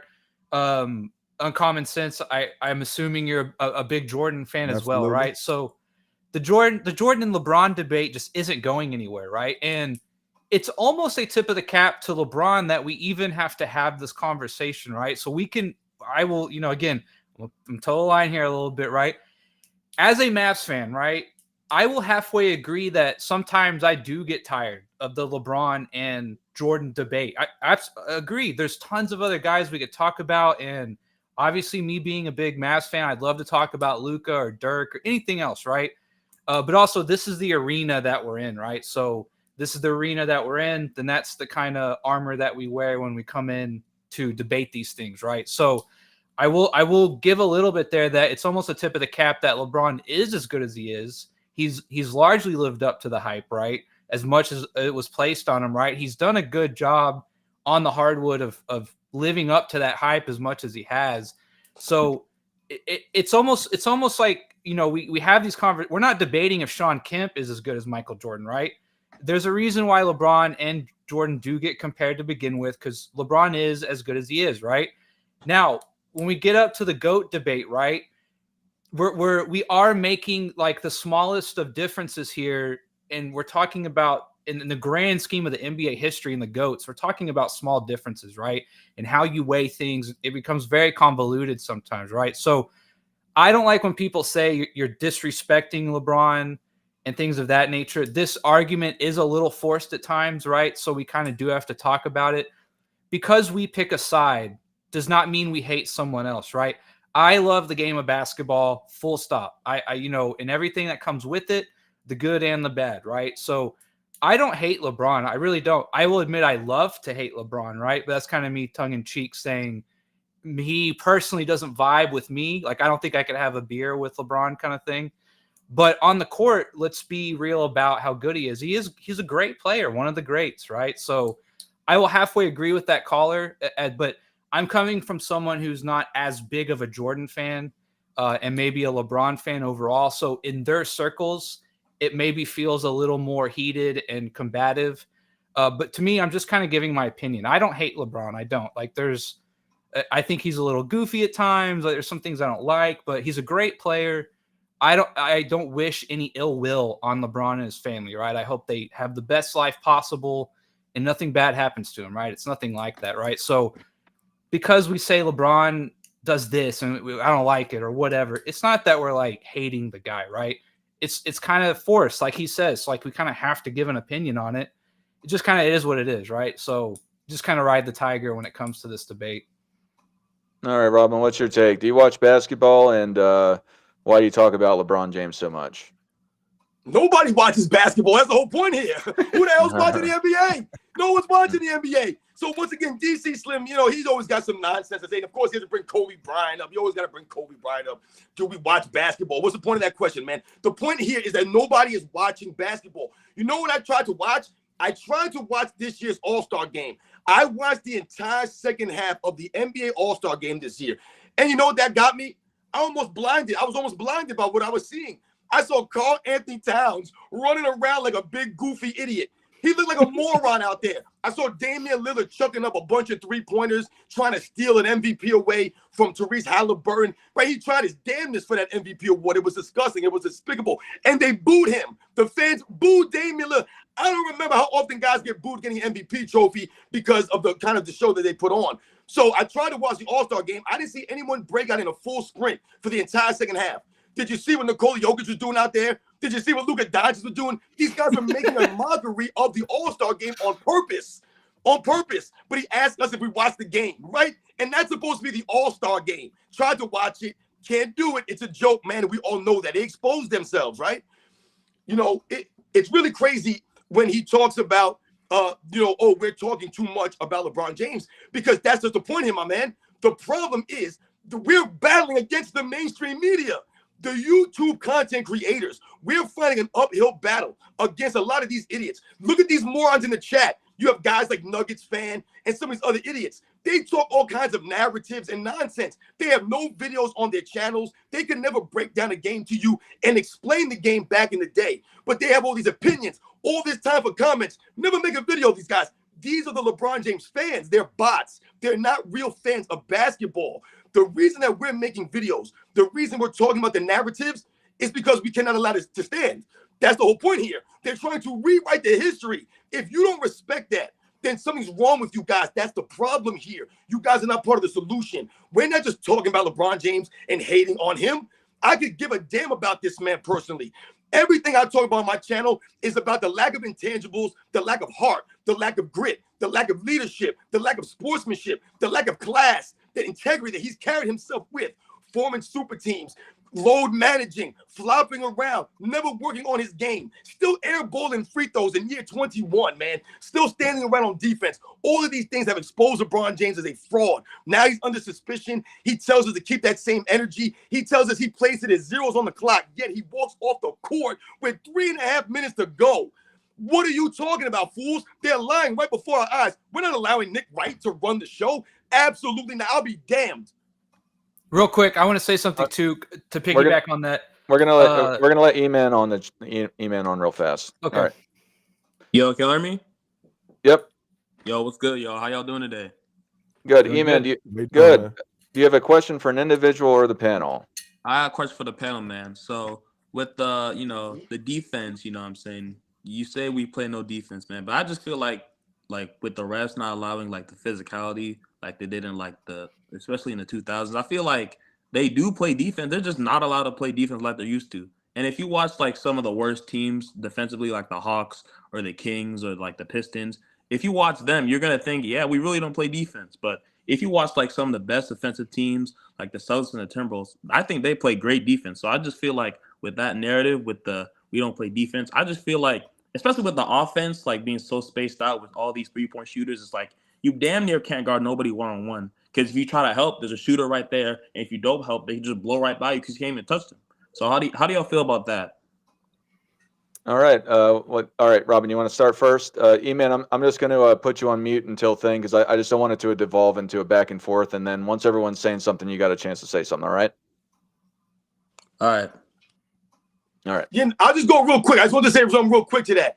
My whole thing when we talk about defense as it pertains to this era and past eras, what you're highlighting is right, the lack of physicality. Why physicality is not allowed in the game anymore. Absolutely, they changed the rules for the physicality. My stance, and I believe a lot of people's stances who have grown up watching other eras, previous eras, is the effort and the lack of consistent effort on a nightly basis that we see from the players.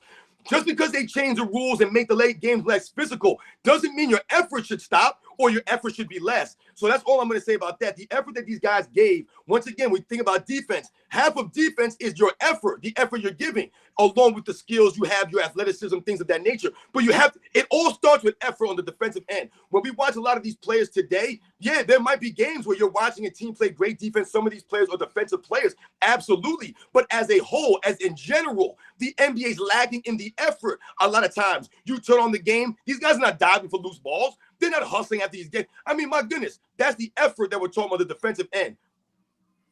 All right, Uncommon Sense, what do you got to say? Yeah, I mean, I feel like Robin pretty much covered it. I just want to say, yeah. So we're talking about the hustle, but I think more or less what I'm thinking about is, yeah, you're right that the rules make it harder to play defense, but like Robin said, part of it is effort, but then part of it for me is the fact that, if you want to give these players credit for being so skilled offensively, that's what they like to say, regardless of the reason, whether it's because of the rule changes or because of the effort or both, you have to admit that these players could not do that same thing against older styles of defenses, specifically the 90s defense. You could not have these same kind of dribbling moves with people hand checking you and putting a body on you. You're not going to see a bunch of wide open dunks at the rim.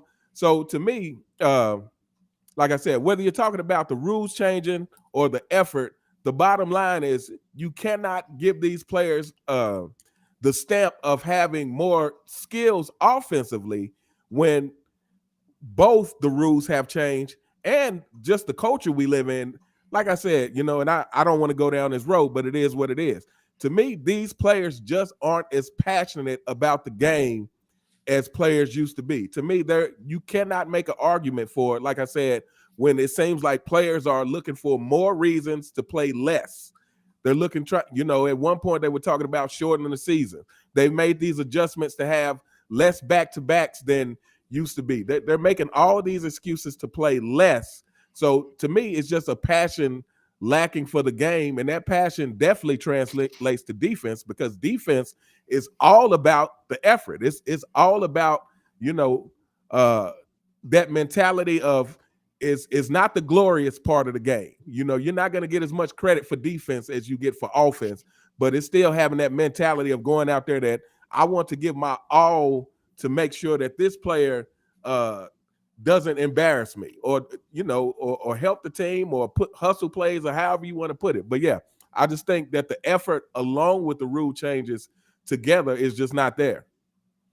Real fast, Roland Curtis has super chatted. He super chatted to me. You guys can always just split my super chats evenly. The biggest false narrative is that LeBron James belongs in the GOAT debate with Michael Jordan.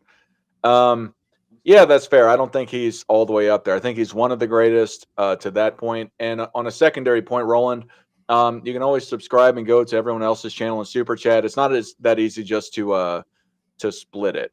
But thank you for the super chat. Nick, what's your take? Yeah, I think what Uncommon Sense was saying, and this is how I view this, it's kind of a two-edged sword. If you start making these, today's the offensive guys are allowed to kind of do what they want more. Well, the other half of that, then, does that mean in the 90s the defenses were much tougher because they could get away with more, right? It's one of those things like, okay, if I agree with you, then that means there are some things the old heads are saying that you have to agree with as well. So it could become a two-edged sword there. The only other thing I was going to add is that, since largely Jordan, right? Jordan catapulted the contracts and the media and all that to another level, and guys are making life-changing money, right? And the game, like you said, has been evolved more into an offensive-minded game these days, individual scoring, that kind of thing. And that's what guys are being paid to do, and they're making a lot of money. And I think whether it's subconsciously or consciously, right, they're thinking, I get paid millions of dollars to put the ball in the hole, right, and to shoot threes. And it's kind of hard, I think, once you make that kind of money to say, how much risk and effort am I willing to put on the defensive end when that's not really what I'm paid to do, that kind of thing. I think money has changed a little bit of the effort. I think largely this is why we have load management now too. Guys are making so much money. It is such a big risk. You have to be very careful, right? Like you're trying to play the long game and to get the playoffs and be healthy to win a ring. And now guys are being load managed. They're making lots of money. It's a risk, right? And I think this is also a big reason why big men have kind of gone away, because they are physically, injury-wise, a big risk, right? And that's a lot of money to be risking on guys who may have a history of doing that, right? So I think it's a two-edged sword, and I think money, the amount of money these guys are making also plays a big role into the psyche of the game in a way. That's all I would throw on top of that. All right, real fast, I got a short answer for that. For just this, before we get into a couple super chats and let E-Man have his last words. Yeah, so I think with the spacing, that kind of has something to do with it, but I think what most of the people are saying is the effort. I saw something in the comments that said it well. People aren't picking anybody up full court. People aren't picking anybody up at even the half court line. It's the effort in a phrase. And I don't think it's more that they're necessarily offensively better. It's just that I think it's a mixture of just generally speaking, it's just how the game is played. And I think a large part of it has to do with the effort. And like Nick is saying, with the injury concerns. Super chat from Common Sense real fast. And Common hasn't started cooking until he does his evil laugh. Salute panel. You have anything to say about that? Hey, thanks so much for the super chat. I hadn't seen it. Well, I hadn't been keeping up with the chat, but I hadn't seen any fanboys to laugh at. So, yeah. And we got Michael's super chat. Michael Silberg didn't say who he's doing it to. It says officials controlling games more reduces passions. Thank you, Michael. And then E-Man, do you have any last words before we bring the next caller on? Yeah, so with a lot of your points, so the one I agree with the most is the load management. But to be honest, I don't care. Like, if you have a playoff spot secured and you rest like the last couple games of the season, I don't mind that. But when you're like fighting for a playoff spot and you're like load managing, resting games, I don't get that, because with LeBron this season, right? LeBron load managed the game versus the Warriors, but then he was able to play the next game versus the Spurs. It's like that's kind of fishy. But especially with him, with the Lakers and their season, I don't think he can afford to even rest any games, because that could be a difference between being in the 9th or 10th seed or being in the 8th seed. So I agree with you guys with the most part. They're less willing to play through like injuries, or not really injuries. I don't want people playing injured, but hurt, right? Like, you can play if you're like sore or anything, but like I feel like players don't want to play through like certain things that they could have played with in the past, like the guys in the 90s and 2000s. So I agree with the person who said that before. So thanks for having me on the show. Absolutely. Yo, I just want to say something to him. Yo, that was I like that you brought that up. And also, keep in mind, we're talking about it's the mindset, right? Now in this era, right? Defense is not sexy, right? Guys don't really want to play the defense, right? They want the money and the fame, so they want to do all the fancy stuff, man. So the mindset was different sometimes for a lot of those guys. Thank you for calling, E-Man. I appreciate thank you. tuning good in, call. and until next time. Yep. Have a good day. Bye. Jim M., how are you today? I'm good. How you guys doing? Good. Do you have Jim, a what up, question? man? What's up, man? How you guys doing? All right, good. Is this self-researched? Yeah, NBA That's my facts. man. That's me. Awesome. Hey, I just want to say something, then I'm gonna ask you guys what you think. Okay. Longevity and peak, I've been hearing about. Like Chris Broussard basically just concedes the longevity point to LeBron, and I just think him and Bayless are the worst people to represent Michael Jordan.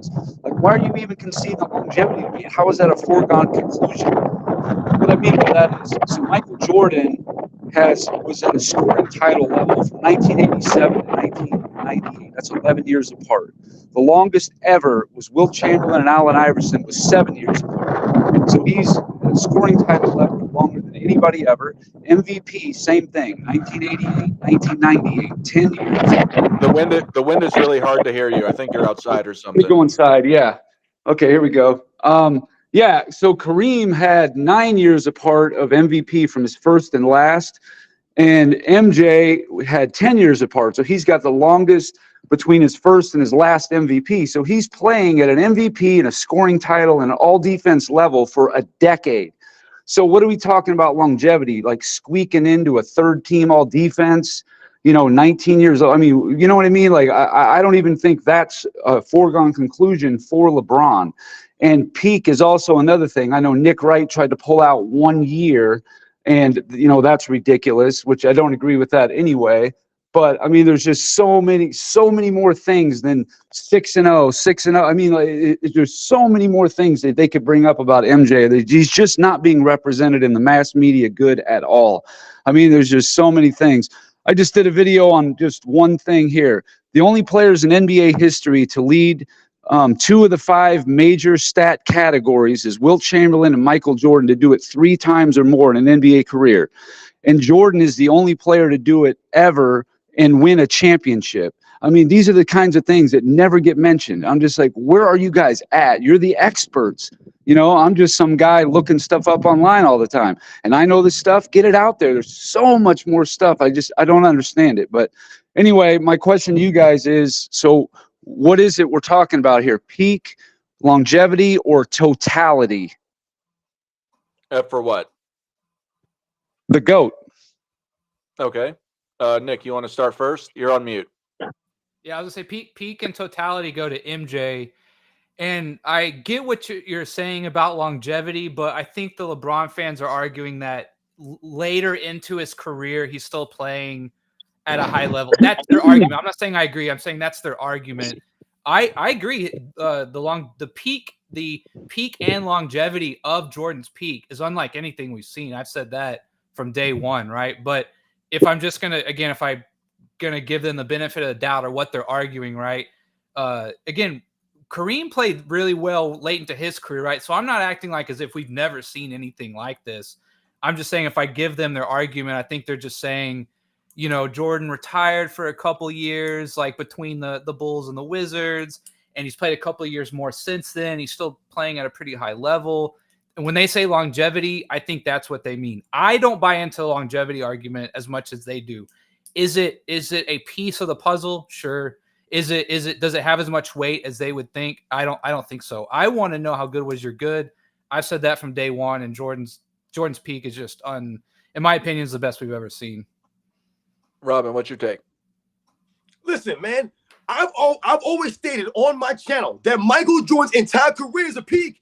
It's one big peak, man. Michael Jordan's game never declined. It evolved. This is what the people, they can't understand. This is why Michael Jordan's 6-0 in the NBA Finals. Like my man Jim said, this is why he's the only player in NBA history to win an MVP in the beginning of his career, the middle of his career, and the end of his career. Because Michael Jordan's game never declined. It always evolved. How do you think, or you can explain, leading the league in total points as a rookie, and then literally almost essentially leading the league in points per game your entire career? Meanwhile, being on the first team all defense simultaneously. How do you think you can explain this? Well, quite simply, Michael Jordan was what? He was great on both ends at a high level. He was consistent. He was at his peak on both ends. There was no drop off from Michael Jordan where you were like in the second three-peat, he didn't lead the league in scoring, or he wasn't on any of the all defensive teams, right? He was always there. He was consistent. Once again, Michael Jordan developed an overall offensive game. He didn't need to dominate the basketball. He could move without the basketball, come off of screens, the backdoor cuts, the give and goes, all right? This is what Michael Jordan could do. He could work you in the post. This is why his game never declined. LeBron James' longevity is all smoke screens and mirrors. It's not there, especially when you think about Michael Jordan. It's not there. He has not won an MVP in his 30s. In his 30s. I mean, my goodness, when you just say it out loud, that's insane. He's 39 years old. So what that shows you is he has not won an MVP in 10 seasons. So when they talk about his peak and his longevity, he hasn't been obviously at peak LeBron James in a very long time. Meanwhile, Michael Jordan was able to win again in 96 and in 1998, right? And we could all probably say that he probably would have won again in 1999 if he came back for that other season. So once again, LeBron James' longevity does not hold up to Michael Jordan. We think about the all defensive teams. You're telling me, like my man Jim said, you can't even squeeze out an all defensive third team? You couldn't even squeeze that out in 10 seasons. Hasn't made an all defensive team in his 30s. So where's the durability at? Where's the longevity? It's not there. He has not been consistent on the defensive end. That's why he doesn't make an all defensive team. And look at his all NBA selections. He's had several all NBA third teams and all NBA second teams. Michael Jordan didn't have no time for all NBA second teams or third teams. The only all NBA second team he made in his career was his rookie season. And you know the crazy thing about that was he made that when there was no all NBA third team. Up until 1983, there was only an all NBA first and second team. So Michael Jordan making a second team all NBA essentially means that he was really, really good as a rookie. There was no third team to cheese. Either you were on the first or the second or you weren't. So this goes to Michael Jordan's longevity and his greatness that he was able to do all those years. Uncommon Sense, what's your take? Yeah, I mean, I think at the end of the day, LeBron's longevity is highly overrated when you consider the fact that, again, he's not a consistent defender. He doesn't consistently play 82 games, right? He's only done that once in his career. The last 5 years, I don't know if he's made it to 65 games. And then the fact that most of his career has been spent in an era where it's no physical defense. So that physical defense wears on you. And I feel like these are the kind of things that they don't bring up in mainstream media when they're praising him for these longevity stats. And, you know, they're not bringing up the fact that, hey, he hadn't had to endure a career full of big men, you know, trying to slam you to the ground every time you go to the hole. You know, he hasn't had the mental fortitude to actually try to play 82 games every season. You know, he load manages, and again, he's inconsistent. So to me, it's when they talk about this, all of these things need to be brought up in reference to his longevity. So yeah, I think LeBron's longevity is highly overrated. Real fast. Yo, hold on. Yo, Nuggets fans, shut your mouth. I'm talking about all NBA third and second team, you fool. That's why I said all NBA, man. Don't try to check me out here. You're a clown, Nuggets fan. Make a video, fool. Jordan has more first team all selections still. This guy Nuggets fan's a clown. That's why he's over here sweating us, because he wants the knowledge, man. He ain't got nothing on me. Thanos Feminism does a super chat for $10. He didn't say who to. LeBron is the king, King Joffrey. Any man who must call himself king is no true king. Tywin Lannister. It was a great thing that was said earlier. I don't know who you sent it to, but for the sake of time, I'm just going to thank you for them, unless y'all know who it is. All right, I'll take I recognize the name, but I'm not sure if it was to me though. Yeah, I don't.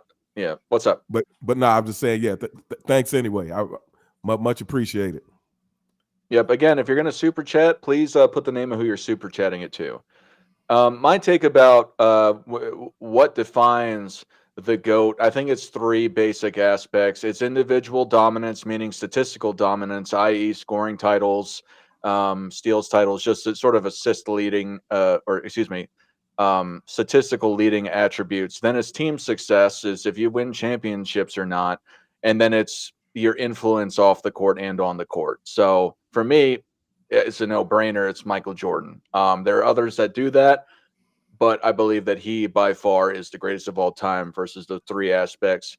The longevity, the peak, and the totality, I think they all take part in it, but I think the easiest way to measure it objectively is to take those three things into consideration year by year and do it by totality.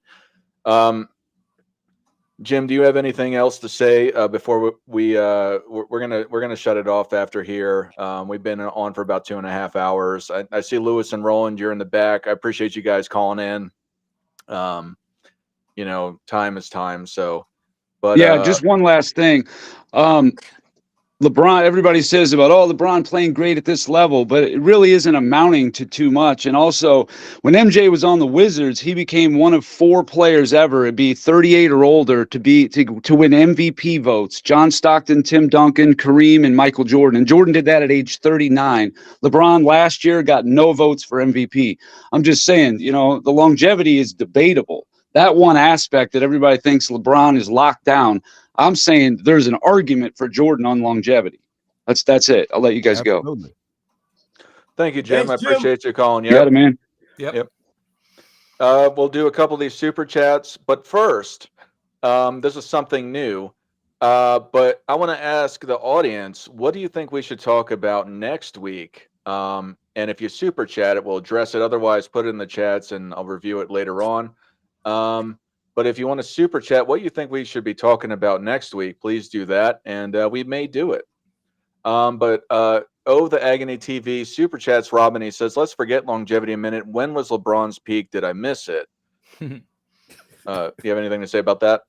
Yeah, absolutely. I mentioned this in a video that I just did in response to Nick Wright's peak, talk, and we talked about when do they argue that LeBron James reached his peak? When he built a super team. That's what it took for LeBron James to reach his peak.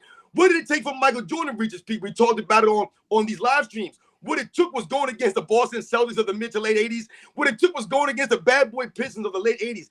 That's what it took to ultimately harden and make Michael Jordan the champion he became, along with all the other things we talked about, his hard work, his determination, all those things. LeBron James had to run and create a super team to reach his peak. So you run the money, man. Odie Agnew, much respect. Thank you.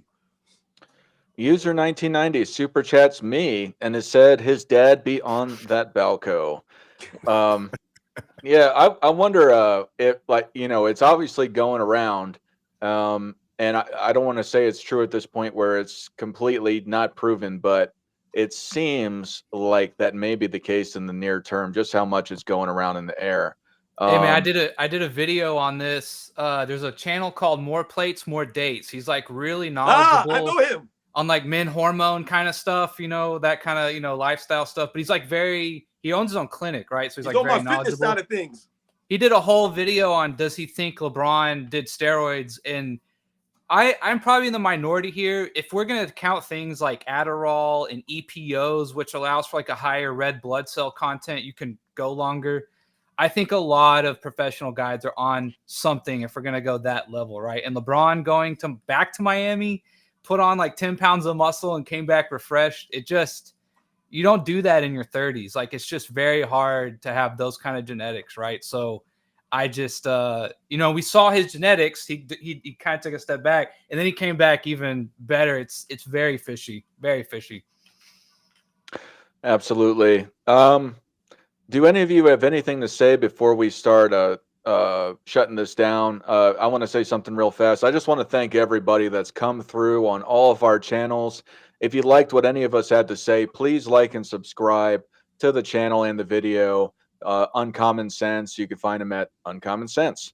Sports and Fitness Rants, you can find him at that name, NMB Sports. And then for me, you can find me at Michael Jordan Fans Are the Best or MJFB. But to bring it back, Uncommon Sense, you have anything to say to the people or any last words that you want to talk about before we start shutting this down?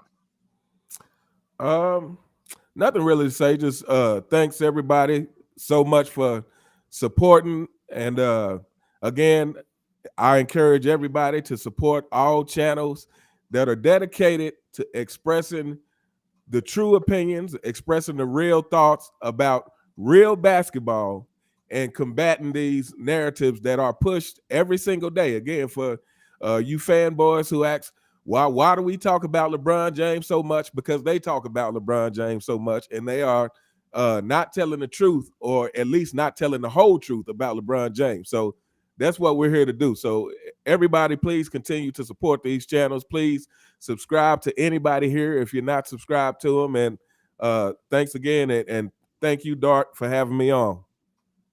Absolutely, man. Just a super chat just came in from Story Games. I believe it's the Robin. What do you guys think about? And maybe this is kind of tweaking it a little bit. Would you guys want to talk about LeBron James and his and the Spurs dynasty next time? Because the question, one of the things is talking about the Spurs dynasty. But Robin, if you want to say something about the super chat that you got. Once again, Story Games coming through, man. Once again, like I said, I'm truly humble, guys. And Don't, I know you're a Spurs guy, man. So would you want to talk about the Spurs dynasty, man, and these kinds of things? I'm down for it. How about you, Nick and Uncommon? Would you? Yes, would you guys I'm be down for familiar with the Spurs dynasty. Yes, we can talk about it, I guess. I'm up for it. Nice. All right, I guess that's it. I guess that's what we'll be doing next week. Nick, what do you have to say? Do you have anything to say to the people or anything like that? Nothing, man. It's crazy seeing the chat. It's awesome. Obviously, it's growing. So, yeah, man, this is cool. I appreciate everybody. So I got nothing to say other than check me out. But that's about it. All right, Robin, what do you got to say? I could go on, man, but I'll digress. I see I was challenged to a boxing match in the chat. DC really? Slim challenged me to a box. He wants to box me, he said. See, this is the problem with you guys. See, these are the fanboys out here. Like my man Uncommon says, man, these are the fan club members. I have the Nuggets fan weirdo in there talking about me, saying all kinds of weird things, and I got my man DC Slim saying he wants to box me now. See, you guys are making it personal. You guys do not even know me. This is why I tell you guys, wear your videos to support whoever your player is. Make your videos, support your king, support your favorite player. Tag me in the video. I told you guys, put yourself on camera. But you guys will never do this. So you want to challenge me to a boxing match? I heard someone, the guy Nuggets fan said I was 5'9".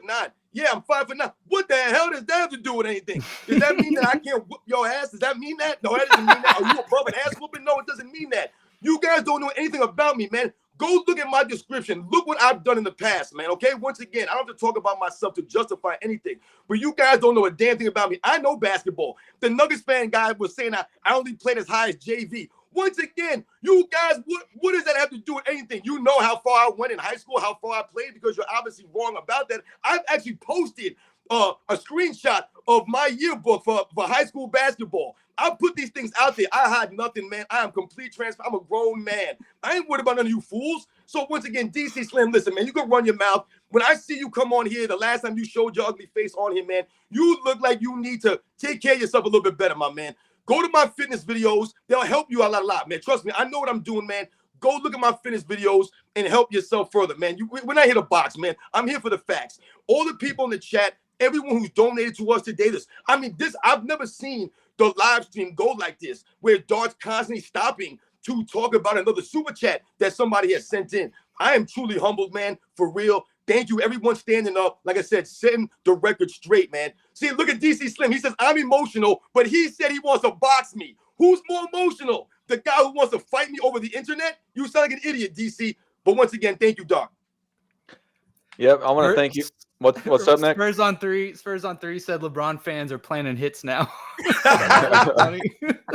Well, now just a sidebar before I shut this off. Last time I came on to another channel and I was talking some stuff, and they said if I ever go to Miami that I'll be 10 of his friends. This was the host of the show, said that they'll catch me, and and I'm like, dog, you're in your mid-40s talking about fighting. Like, come on, man. Like, these dudes are the most soft, feminine fools I've ever encountered in my life, man. These guys don't got no male energy coming off them. They don't know what it takes to be a real man. This is why they don't respect the true values of honor, integrity, class, right? Having some grit and some heart. They don't respect those things. Yeah, If fanboys, please, like if you can't just talk about basketball without getting so worked up that you want to get physical, like you need to check yourself. That's a serious problem. You know, this is why I laugh at you, because it's just totally ridiculous. Like we're talking basketball, and you are so tied up into whatever player. Most times it's LeBron James, but you so emotionally tied and invested. Is like, yeah, that you actually ready to get physical over it. You know, that's something. Well, you know, all I can say, you know, you play stupid games, you win stupid prizes. Yeah. But Word. But this is a great live stream. I think everyone can agree in the chat, on the panel. Absolutely amazing. Thanks for showing the love with the super chats and just your presence, commenting, and sharing your perspectives along with the world. We have a special spot for you on the right side of the screen, so everyone that rewatches this and everyone that's watched from all of our channels together can see what everyone has to say for the supporters of each individual channel. It was great, guys. Thank you again for coming. Hey, thanks again, man. Thank you. Yeah, definitely, Dark. And tune in next week as we talk about the Spurs, and we'll narrow down it from that, possibly the Spurs and LeBron James. And for everyone, Michael Jordan fans are the best.